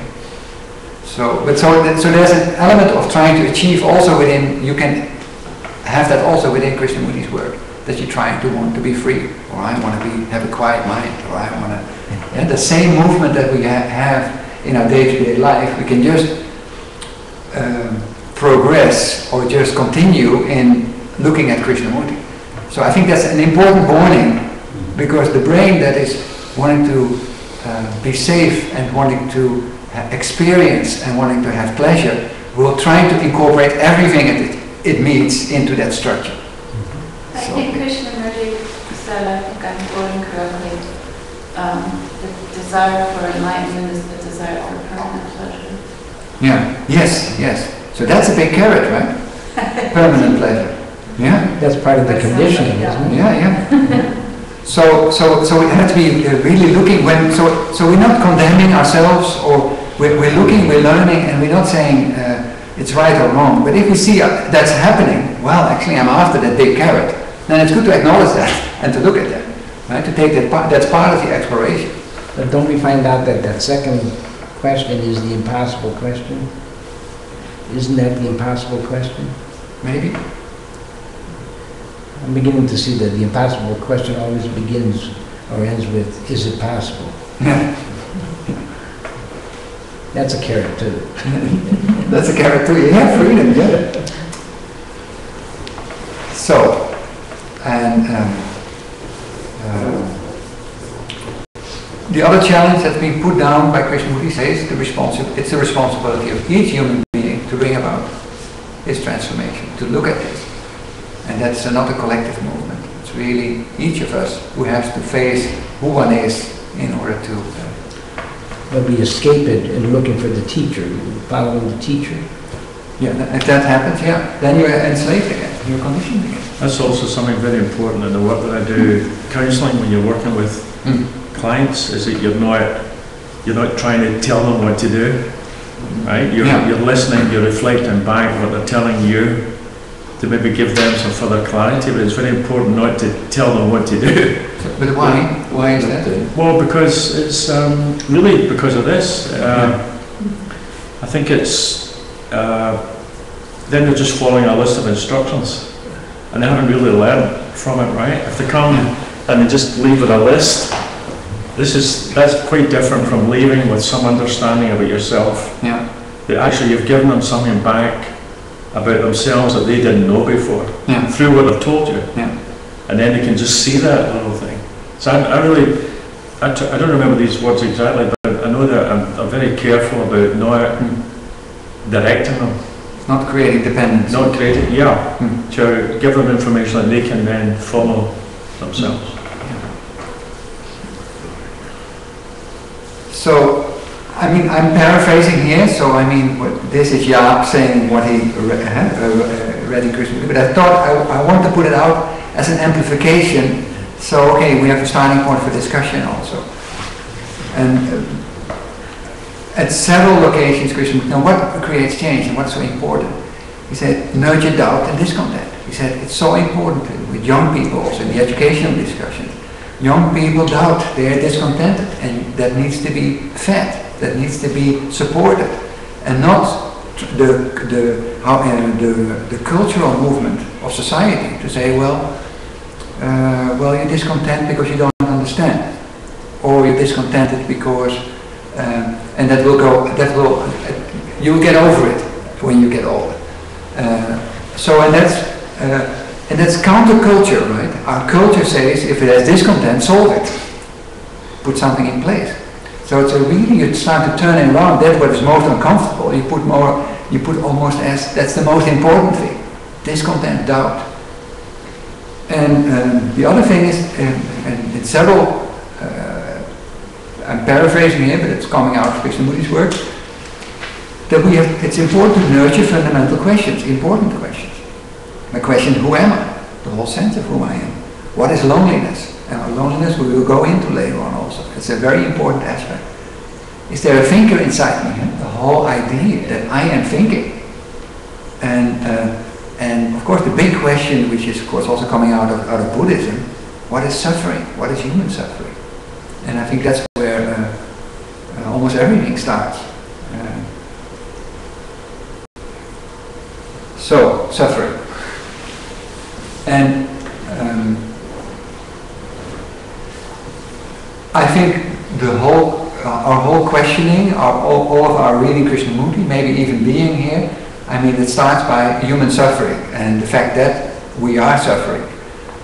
But now there's something weird. I mean, I wouldn't ask it here, but in generally when I ask now who is suffering, we mostly say, well, you know, the other person had an accident or lost somebody or lost a lot of cash. You know, it's projected outwardly. It's not as suffering as part of our day-to-day existence of the ongoing process of having expectations or having images and being in conflict. You know, it's very difficult. As an idea, it's good to say, well, all human beings are suffering, but to put the focus and, but am I suffering? To see the suffering within our daily life is very difficult because we escape it so quickly. And well, we don't see that. And we don't see that our whole life is spent in escaping the suffering. But isn't that? We don't see that? Yeah, because our whole life is spent in escaping. Because we don't see it. We spend when we don't see it. When we don't see it. Then when we see it, what happens? And that's a real question. I'm just saying, I'm saying like, when we don't. Yes. You know, I believe, know this is possible because to me that's what love is. Yeah. This absence of suffering. And I personally have experienced that. Yeah. So I'm saying, rather than a generalization which says, this is what we do. Yes, yes. I'm saying that it's not all the time. Yes, yes. And knowing that means that that's a carry, actually. Yeah. So that the possibility is there to face your suffering. And we see it in nature. Yeah. We see horrific, drama. Yeah. And peace. So it's just nomenclature that's important to me. Yeah. Like to have to space, that it doesn't become absolutism. Like it's this or that. Yes. And you want some space within that. Yeah. So who is suffering anyway? Who's suffering here? You know, I mean, it's like it's an amazing question, right? Who is suffering? And who's not suffering? And who's not suffering? Yeah. Well, I don't know if it's a who. No. I think the first question is, what is suffering? Yeah. Do you got that in there? Well, we don't face our own suffering. I mean, I meant that too. We mostly don't face our own suffering. Yeah. Now this is a quote. I put quote from Krishna. He said, "And because we're suffering, we are pursuing happiness." Yeah. And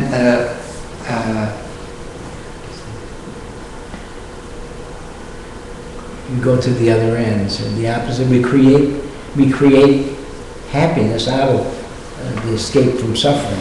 Yeah. We don't know what happiness is.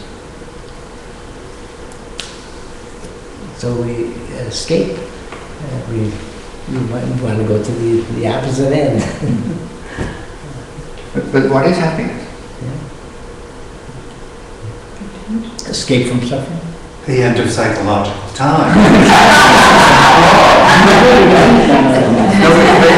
But then, is it possible then to make it tangible somehow, to give it?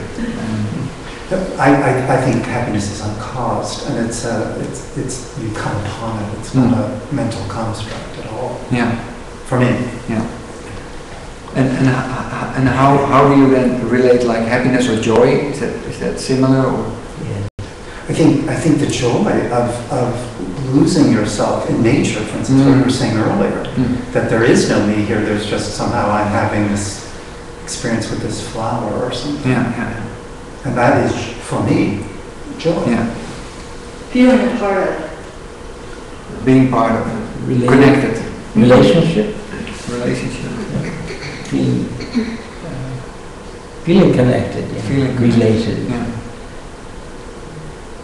So what unrelates us? Yeah, that's it. So, so this is also an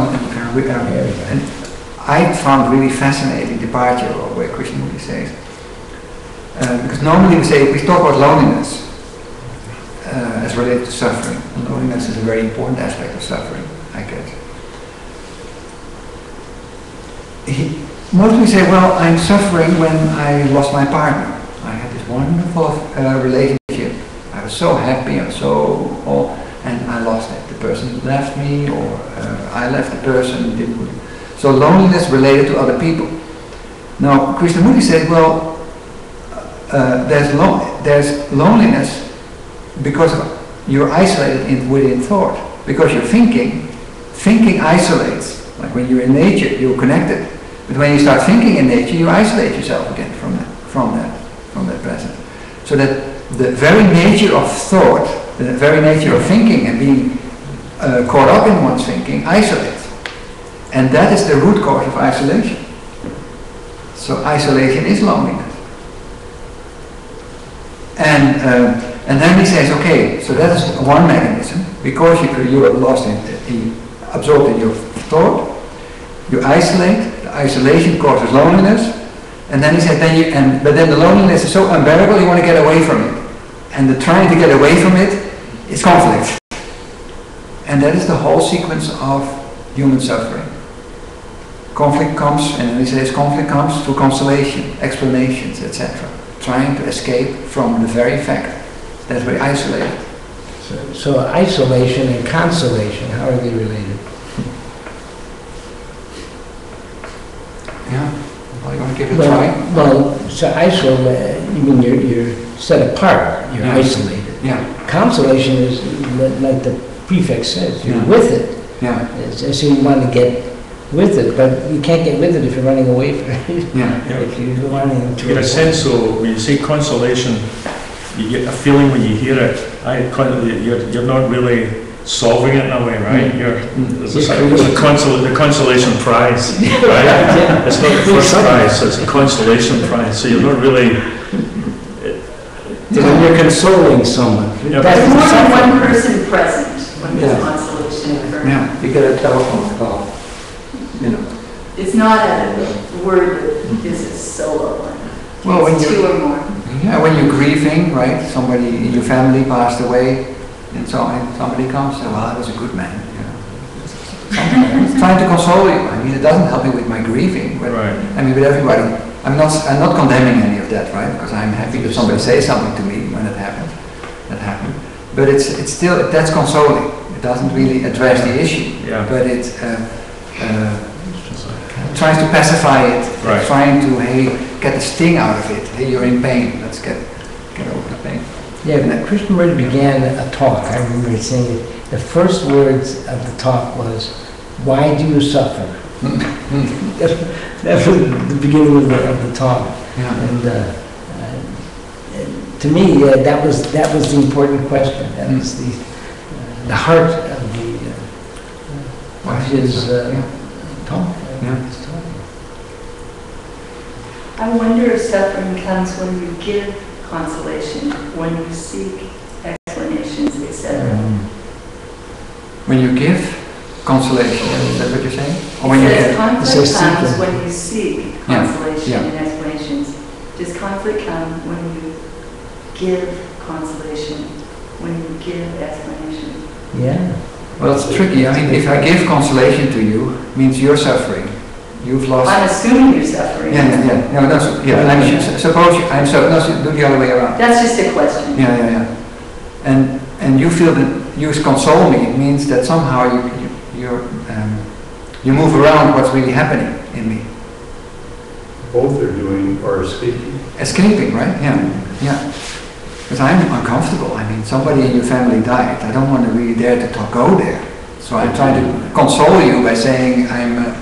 The consoler is also escaping. It's also escaping. Not comfortable. Yeah.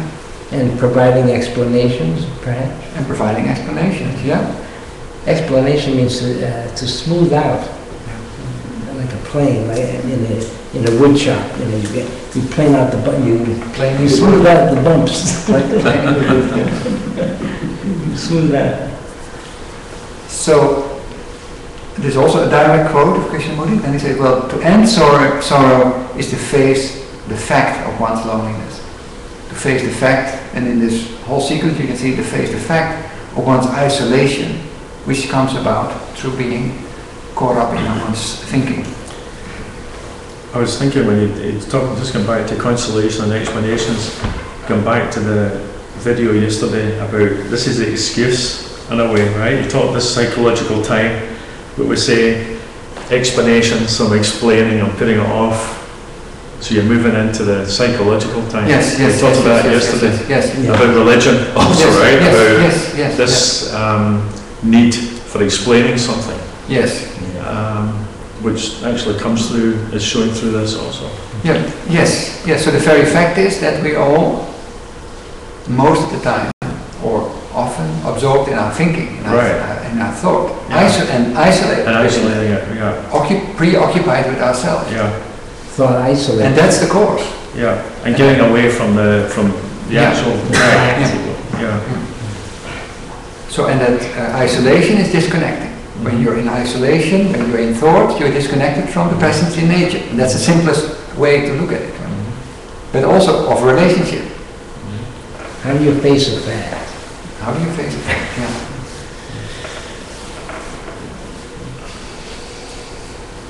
Good. So now we're going to time.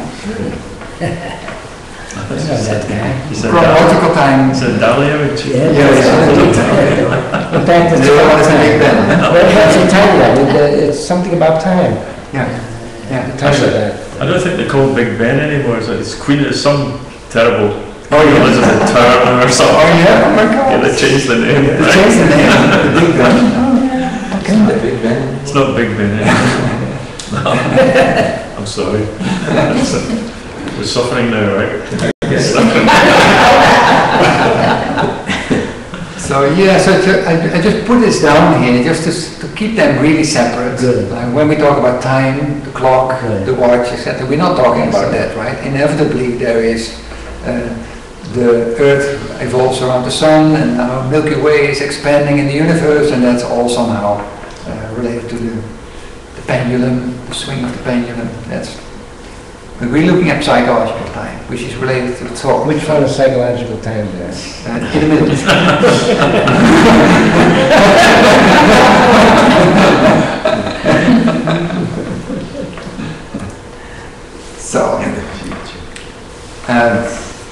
So psychological time. So you see the future as the next exit. The next exit to go.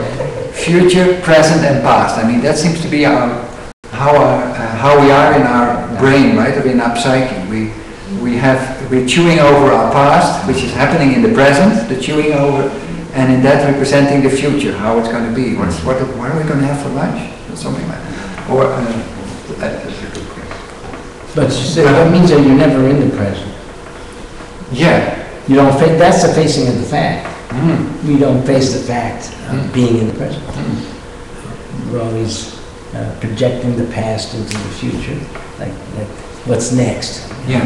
Yes. So we're trying to we're zooming in on the fact there's human suffering is the starting point, right? Human suffering, loneliness, which comes part through isolation, which happens through thought. Now this is what our thought is made of: the chewing over, the being preoccupied with, oh my God, what happens in my past? And you do that in the present, and you do that to change the future. The brain is all the time occupied with some safety. It's a great, fantastic machine to create safety, right? And it works well. And you know, if a stick falls, you quite quickly you can go around. And if you have to get a food, it's also good. If you do business, it's also good. But in the other realm, it's isolated. Instead of relating to nature, you're preoccupied with that's an oak, that's a this, that's a that, which loses your presence. And that's the same in relationship. You know, we're sitting here now, I mean, it's about 16, 17 people here. We don't know, most of us didn't know each other. Within 10 seconds, you have an idea of who one is. That's that kind of person, that's that kind of person, that's that kind of person. And that's how we relate to each other now. But that's how you isolate. And that's the isolating movement. In order for our brain to be safe, we have we have learned this way of relating through creating an idea of what somebody can be. Well, that will be a critical person, and that will be, that's a nice person. So that's just 10 seconds, I think they did some science on within 10 seconds you already have some kind of idea, you have categorized the person. I think I can do it in 7. You can do it in 7. So, and that is in order to, that in that 10 seconds, which happens in that present, your whole past of how you have been categorizing people has been brought to the present, and that's how you're going to meet, how you're going to meet me in the future, and how am I going to meet you in the future. I already have an idea. I'm just thinking that in meditation there was a big thing about, being the present, right? If you look to the past, your regrets, look to the future, you're uncertain. But still, according to this, even in the present, you're still within psychological time. Of course, yeah. Yeah. Our minds are inventing it all the time. The present. We're constantly inventing the present. Yeah. So this in a way helps for me to explain or to clarify, Krishnamurti's talking and meditation. Sort of quite interesting. Yeah, no, I like that. Yeah. So, I mean, this is just to put it in his words, so the thought of the future is conditioned by the present, which is again conditioned by the past. That's what we just said. Well, there's two thoughts then in there, isn't it? The thought of the future is one. Then the thought coming from the past. So you got a thought coming from the past and thought projecting into the future. So what happens to the present? It bypasses. Falls in the middle. No, it's not in there. It's not in there. You can prove that the present really doesn't exist. Yeah. So everything. That's right. Ahead or behind us. Yeah. So so just to emphasize a little bit. So there's also like these are all quotes from direct quotes. And when it's between brackets, I put it in because then I'm taking it out of context, and that's of course really dangerous to do in itself. But for the full text, you can just. I put a little booklet online. I don't know if you saw that. There's a little booklet which you can read, and that's where all these quotes are from. So then you can see the context of it. So, and just to emphasize what we're saying, for the sake of the future, we sacrifice ourselves now. But in order to, I don't care so much because about what happens to me now, to be related now, but I'm preparing to be related with you later on. Or in the future. And it's always, and it's like with that rope, with the carrot, it's always. If you change to what I like, then I'll be prepared to have a relationship with you, right? Maybe something. Maybe. So the psychological time is the time that the mind has invented. That's important. Meaning, so that future and that past, the future we have invented. Time is the goal. Is between the goal and the present state. So I am here, I already have an idea in my mind where I want to be, and there's a space in between, and that space in between is psychological time. I am this, and I want to be that. I am rich and I want to be poor, or the other way around. So that's desire. That's desire. Yeah. I just changed it. So, and that's a very important feature of the brain. For our brains to be safe, in order to do that, it's constantly comparing pictures. It's comparing pictures of the past with the present. So that constantly there's a process of comparing happening, and that is what creates a psychological time. The process of comparing. You look like this, it should be that. So I recognize this because I'm I recognize your face, it has this expression because I have some kind of, my database of expressions tells me this, so. And then there's competition. Yeah, from comparison, competition is comparison. Yeah, as soon as you, yeah. So now you've got one image competing with the other image. And that's where the conflict. So that's if you want to change something about, when you compare and then you try to change something. But all comparison, there'll always be a conflict. This or that, the choosing, the putting together. This partner or that partner. Yeah. So when there is no comparison, I'm just taking my thought on that. When there is no comparison, then psychological time doesn't exist. Yeah. Is that observing? Is that looking and seeing? The problem is the word if there. Huh? Yeah. The difference between what if and what is. But what is and what should be. He hasn't seen the slides before. I peeked. So, psychological time, so we're just zooming out and elaborating a little bit the distance between what is and what should be, constantly being preoccupied with that.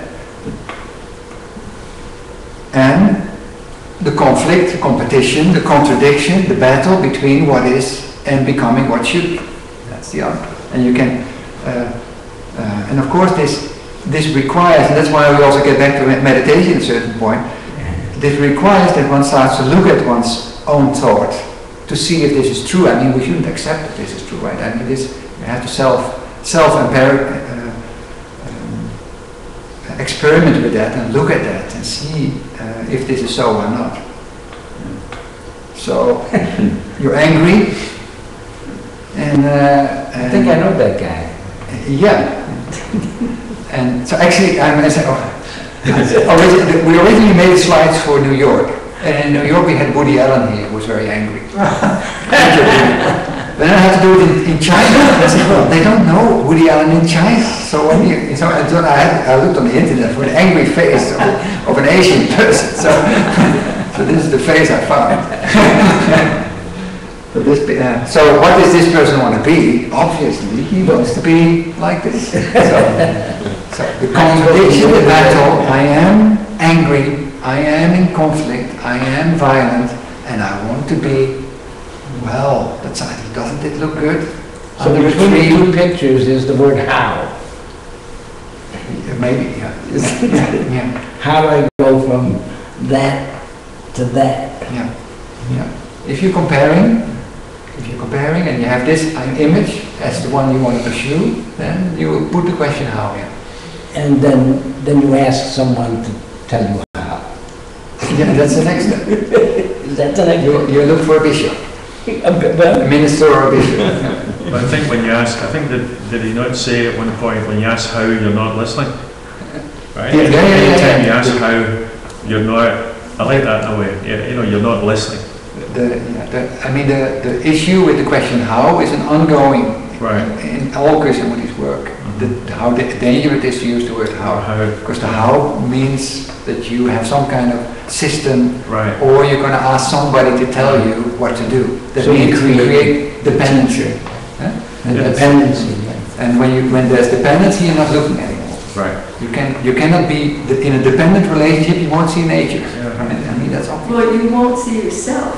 And you won't see yourself. And that intelligence which got us here in this room is present in all of us. Yeah. I believe. But you're asking one who knows. I know how. I knows how. Oh, good for you. No, I knows how. So, psychological time is we have this comparison, there's all the time this comparison, but this comparison is trying to become something. I am something and I want to become something. And we're in a constant movement of becoming something other than what we are. Because we all have this idea where we want to be, and that's where we want to achieve that. But you have two things in conflict. You have what you think you are, and what you'd like to be. So both of those. Yes, that's good to point that out. Yeah, in conflict. yeah.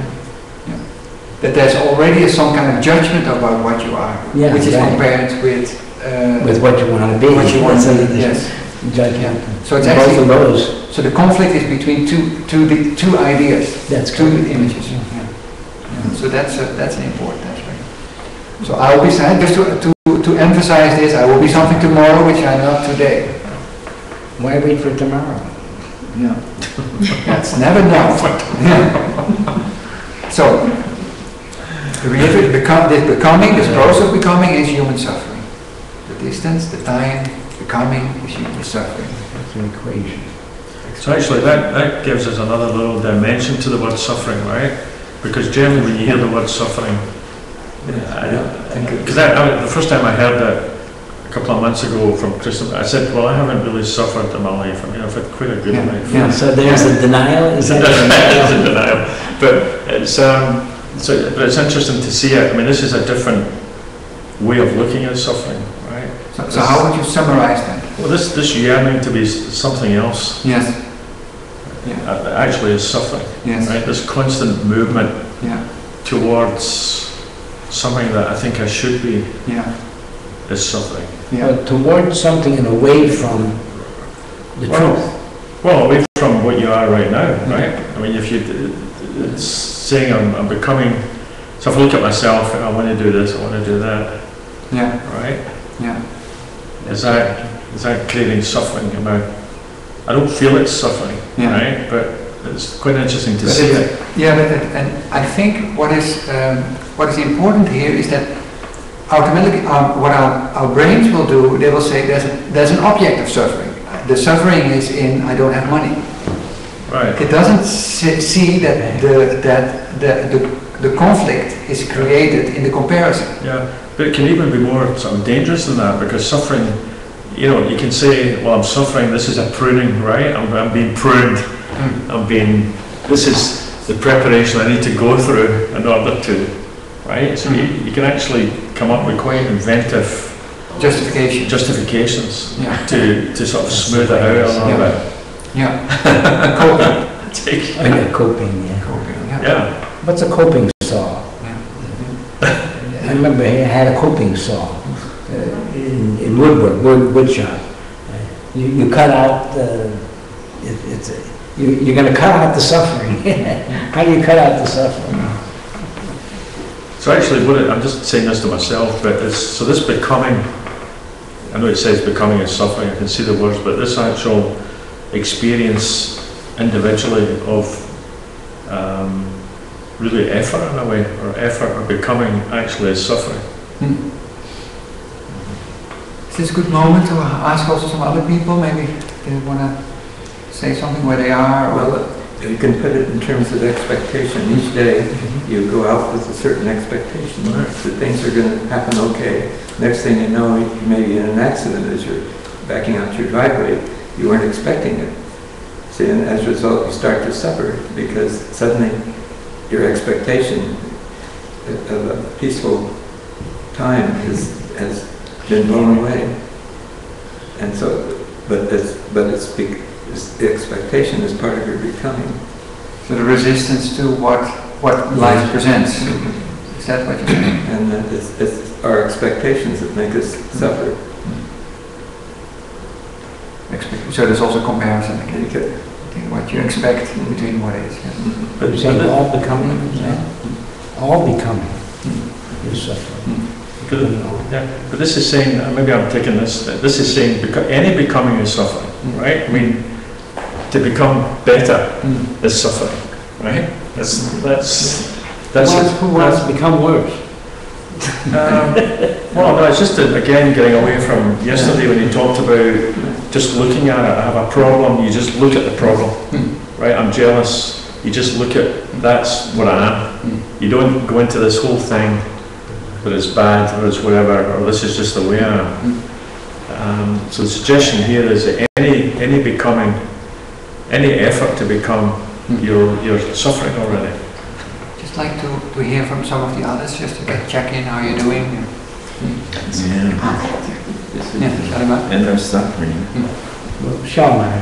But also, sorry, Schellmeyer. Just kidding. No, I was just going to say the movement, direction, it's, what is it that tries to move away? What is it that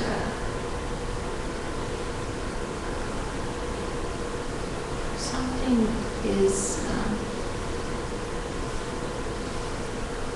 there's something that tries to get away.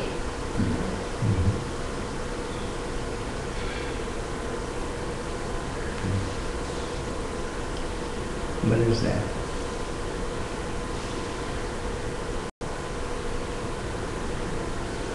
That's that uncomfortable feeling. I can't stay with this.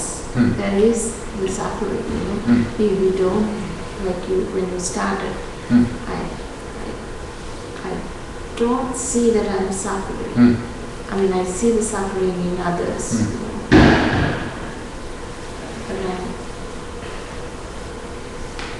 why am I so reluctant to look at it?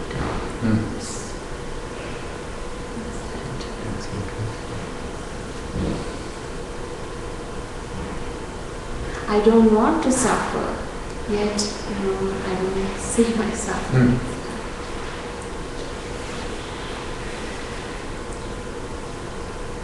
Do you say you somehow have a notion of your suffering, or are you saying it's not so apparent in day-to-day life? I do see it and I don't. Yes. So both at the same time. Yes. Are you saying it's not part of the self-image? Yeah, it's, I think,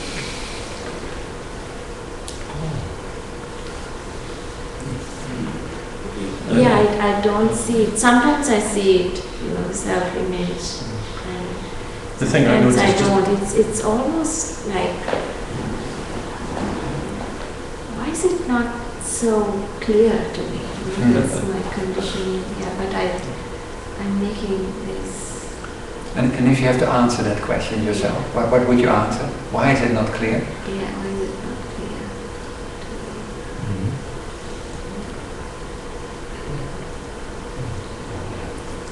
clear? Isn't part of it because we've taken ambition, you know, and turned that into a positive form of becoming, and also a life to have ambition?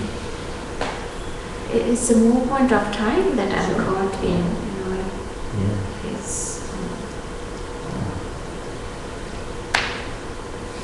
Isn't it in the comparing? It's the comparing, isn't it? You're comparing what's happening to what has happened and what you'd like to have happen. I don't know if this is what you're trying to express, but I think, isn't there a reluctance to admit that we're suffering sometimes because it's a position of weakness, and we don't like to think of ourselves that way. Except in the term in nostalgia. Interesting. Nostalgia means our pain. Could you elaborate a little bit on that? That's good. I'm just trying to look at it in myself as I'm listening to what she's saying. I just think that often it's a part of the self-image that we're protecting, that we're strong and we can handle it, and we're not like those weak people that are suffering all the time. I think it's very wrapped up in the self-image. Protected. A kind of judgment. We have classified ourselves in groups, and we say, well, we're not weak. Yeah, and it's such socially, there's so much competition. So some are always struggling. I'm like not like that person. I'm better. And I just think there's a barrier to saying, maybe I'm not better. It's like you are the world, like, well, really? Am I that bad? We're that good. And it's just, it seems to me the self was always accumulating, reinforcing whatever the self-image is. I mean, maybe for some people it is, I'm a victim and I'm suffering all the time. So then there would be resistance to saying, well, actually, I feel pretty good right now. Whatever the self-image is, it seems like whatever happens, we use that, we twist it or interpret it in some way to constantly protect what we think we are. So constantly evading. Just looking at what is.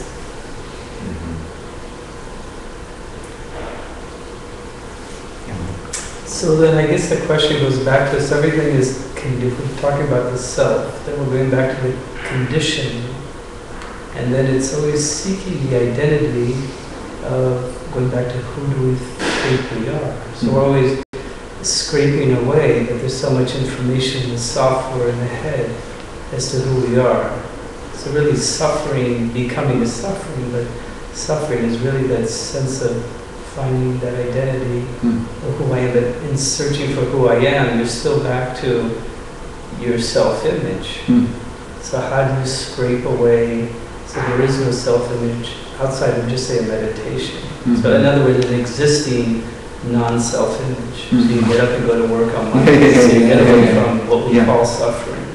You're meaning a non-self-image, not just when you sit quietly, but in day-to-day life. That's what you... And we talk about being in the moment, but what is being in the moment if it's still my self-image in the moment? And then we start, well, then I'm not going to have a self-image, then we're back into becoming again. I'm homeless. Homeless, Then we're trying not to have a self-image because somebody said that's what we're supposed to do, or that's how it's supposed to be, and then we won't suffer, so then we're back just becoming. Attempting to. But that's I think a very important point, right? So if we say, okay, I'm reading this, Krishnamurti, we're talking about it, so now I'm going to create an image of what it is to have no self, an ideal, and I'm going to pursue that, which is then the root of further suffering. And which is fascinating, right? I'm trying. But that's the only thing the brain apparently can do. It can create a new image and pursue the new image. That's how the brain operates. So what is it then? Because I think that is the question, the ultimate question. What will create change in that? That it doesn't become a new postulation of a new image, comparison of where I think I am to what I think I should be, where there's suffering. So how can you go about this without going into that trap? Imagining something.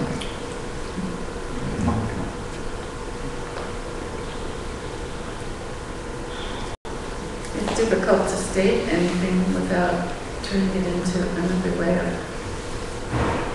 being something else, another image. It gets back to awareness. That's the whole key of all of it is awareness. But how does one have awareness with self-identity? Or maybe the question, is there any awareness with self-identity? When have we experienced the absence of time? When you put it out there, didn't you? You say, when you're doing nothing.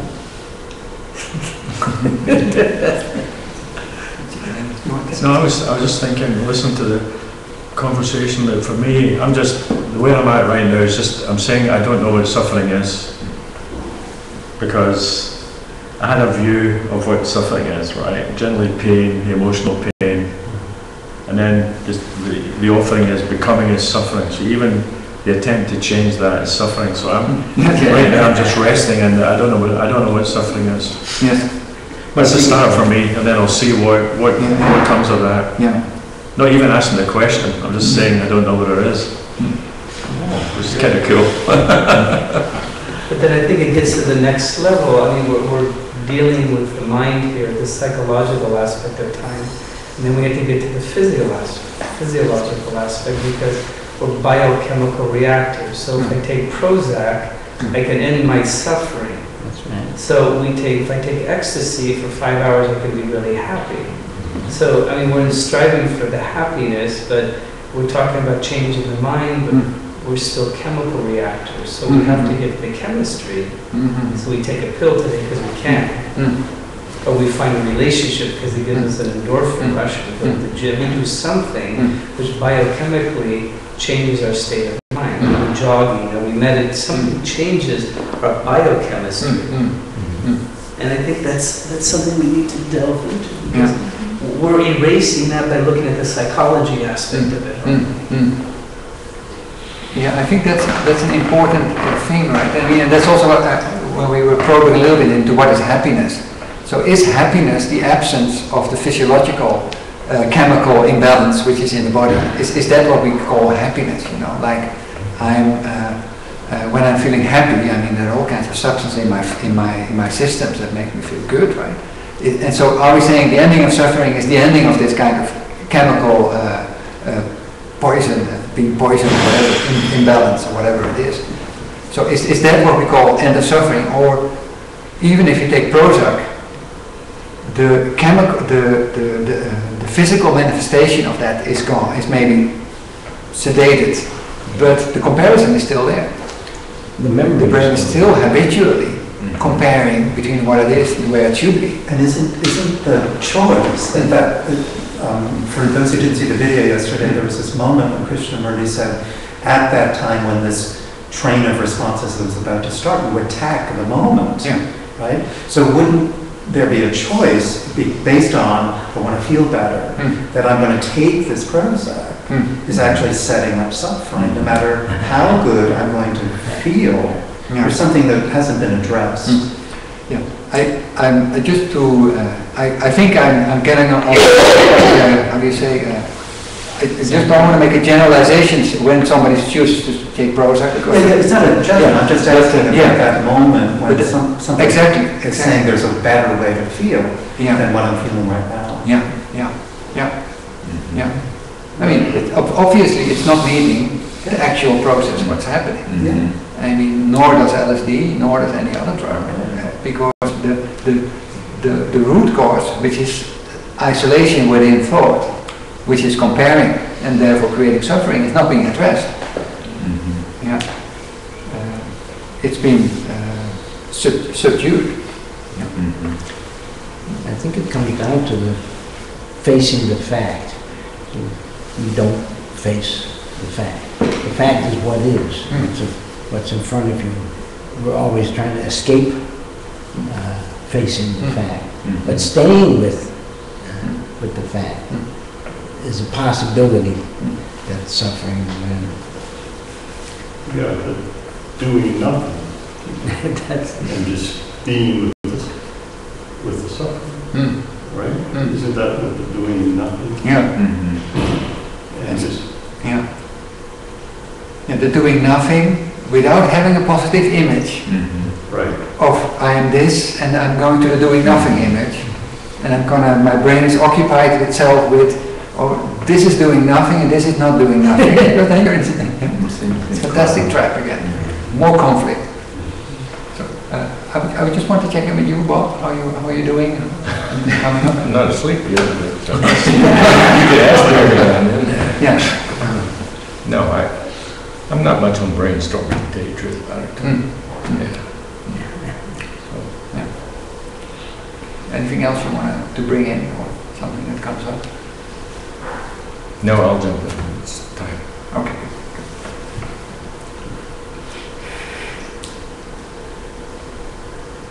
You want to say something more? And Patty, maybe? Sorry. I just want to make sure that everybody, because some bringing I'm it just in. trying to take all this in right now. Overwhelming. Yes. Are you feeling Very lost? cerebral. No, I'm getting some things. I'm in and out. Some things are clicking. Others are very confusing. any question that comes up or anything that you say, hey, I wanna let's go into that, or that is unclear, or is anything? Well, I mean, becoming is suffering, which means that we're constantly suffering, if that's what that means. So that's interesting.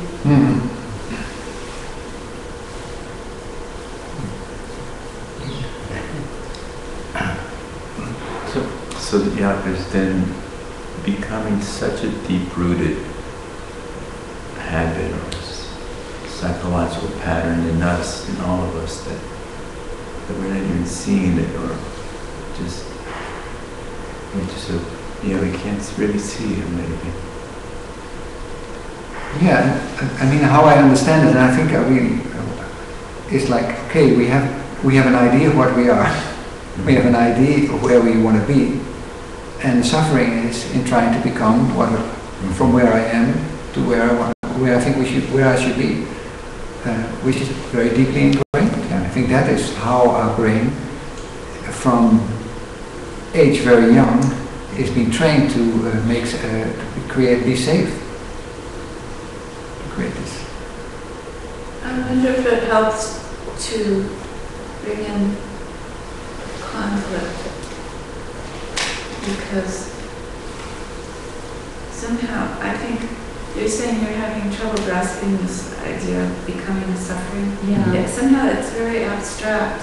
Maybe if we can break it down a little bit, and why is becoming suffering? Why is it wrong to say, well, I'm this today, but tomorrow I want to be that? What's wrong with that?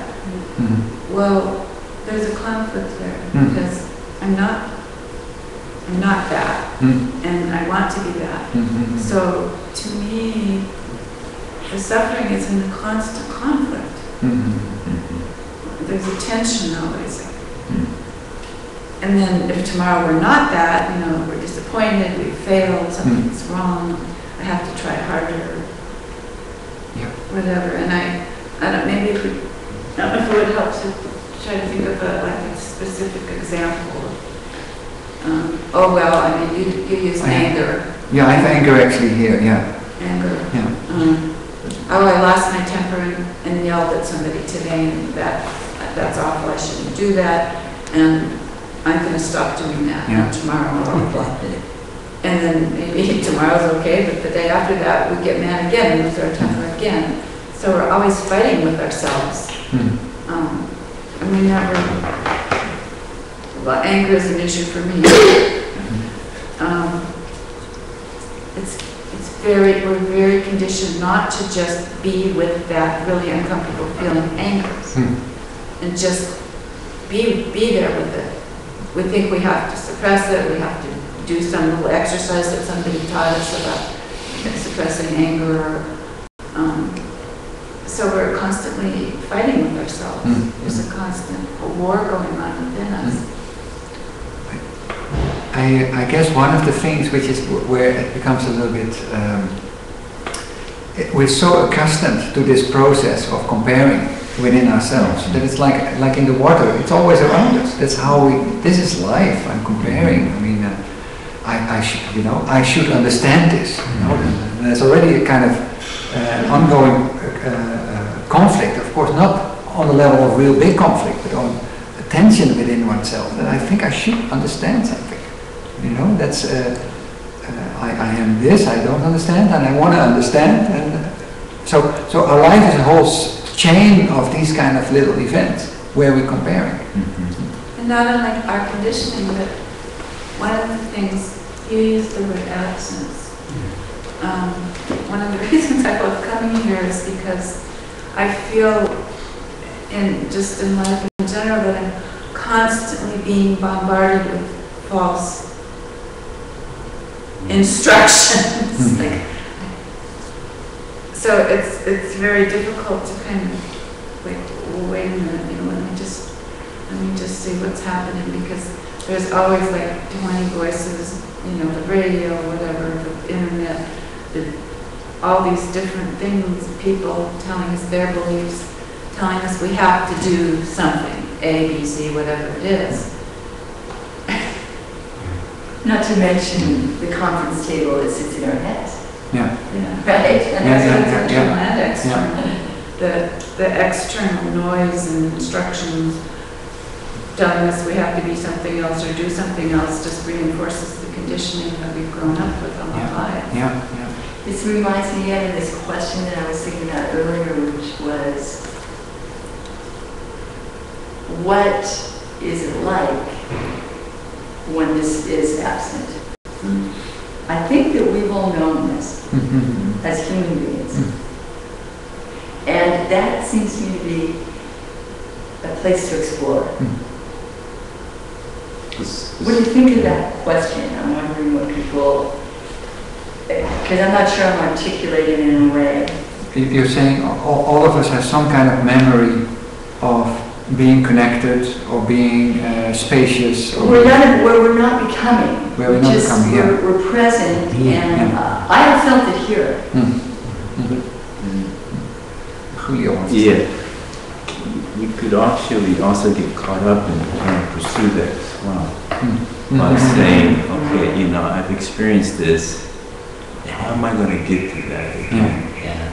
And then we caught back in this pattern. Yeah, I see. I was thinking maybe the fact that we don't see the becoming as suffering, because as soon as we in touch with some kind of conflict, we create a goal to pursue.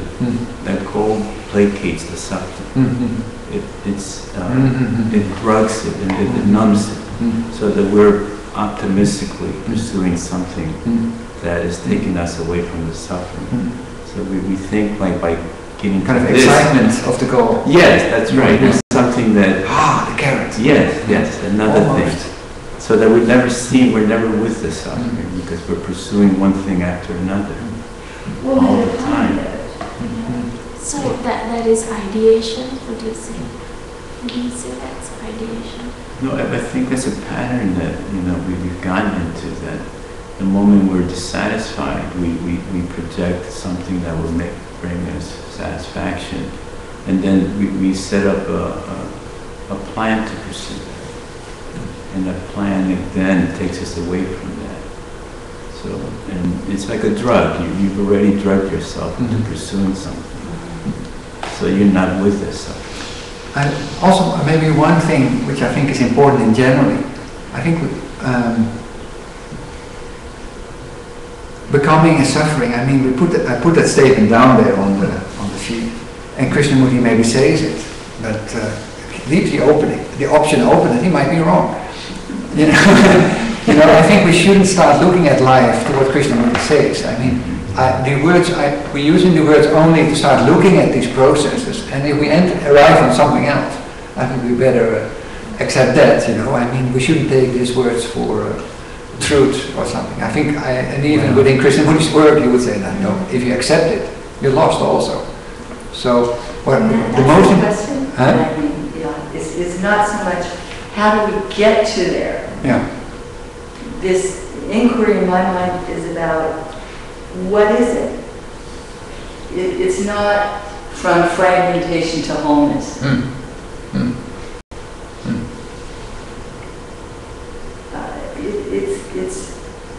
It's looking without a goal.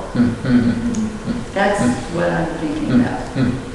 Observation, I guess. So if it's about observation, is the only thing we can really observe is what's actually happening. Because otherwise it's a projection, right? Yeah. It's just thinking we're seeing something. It seems.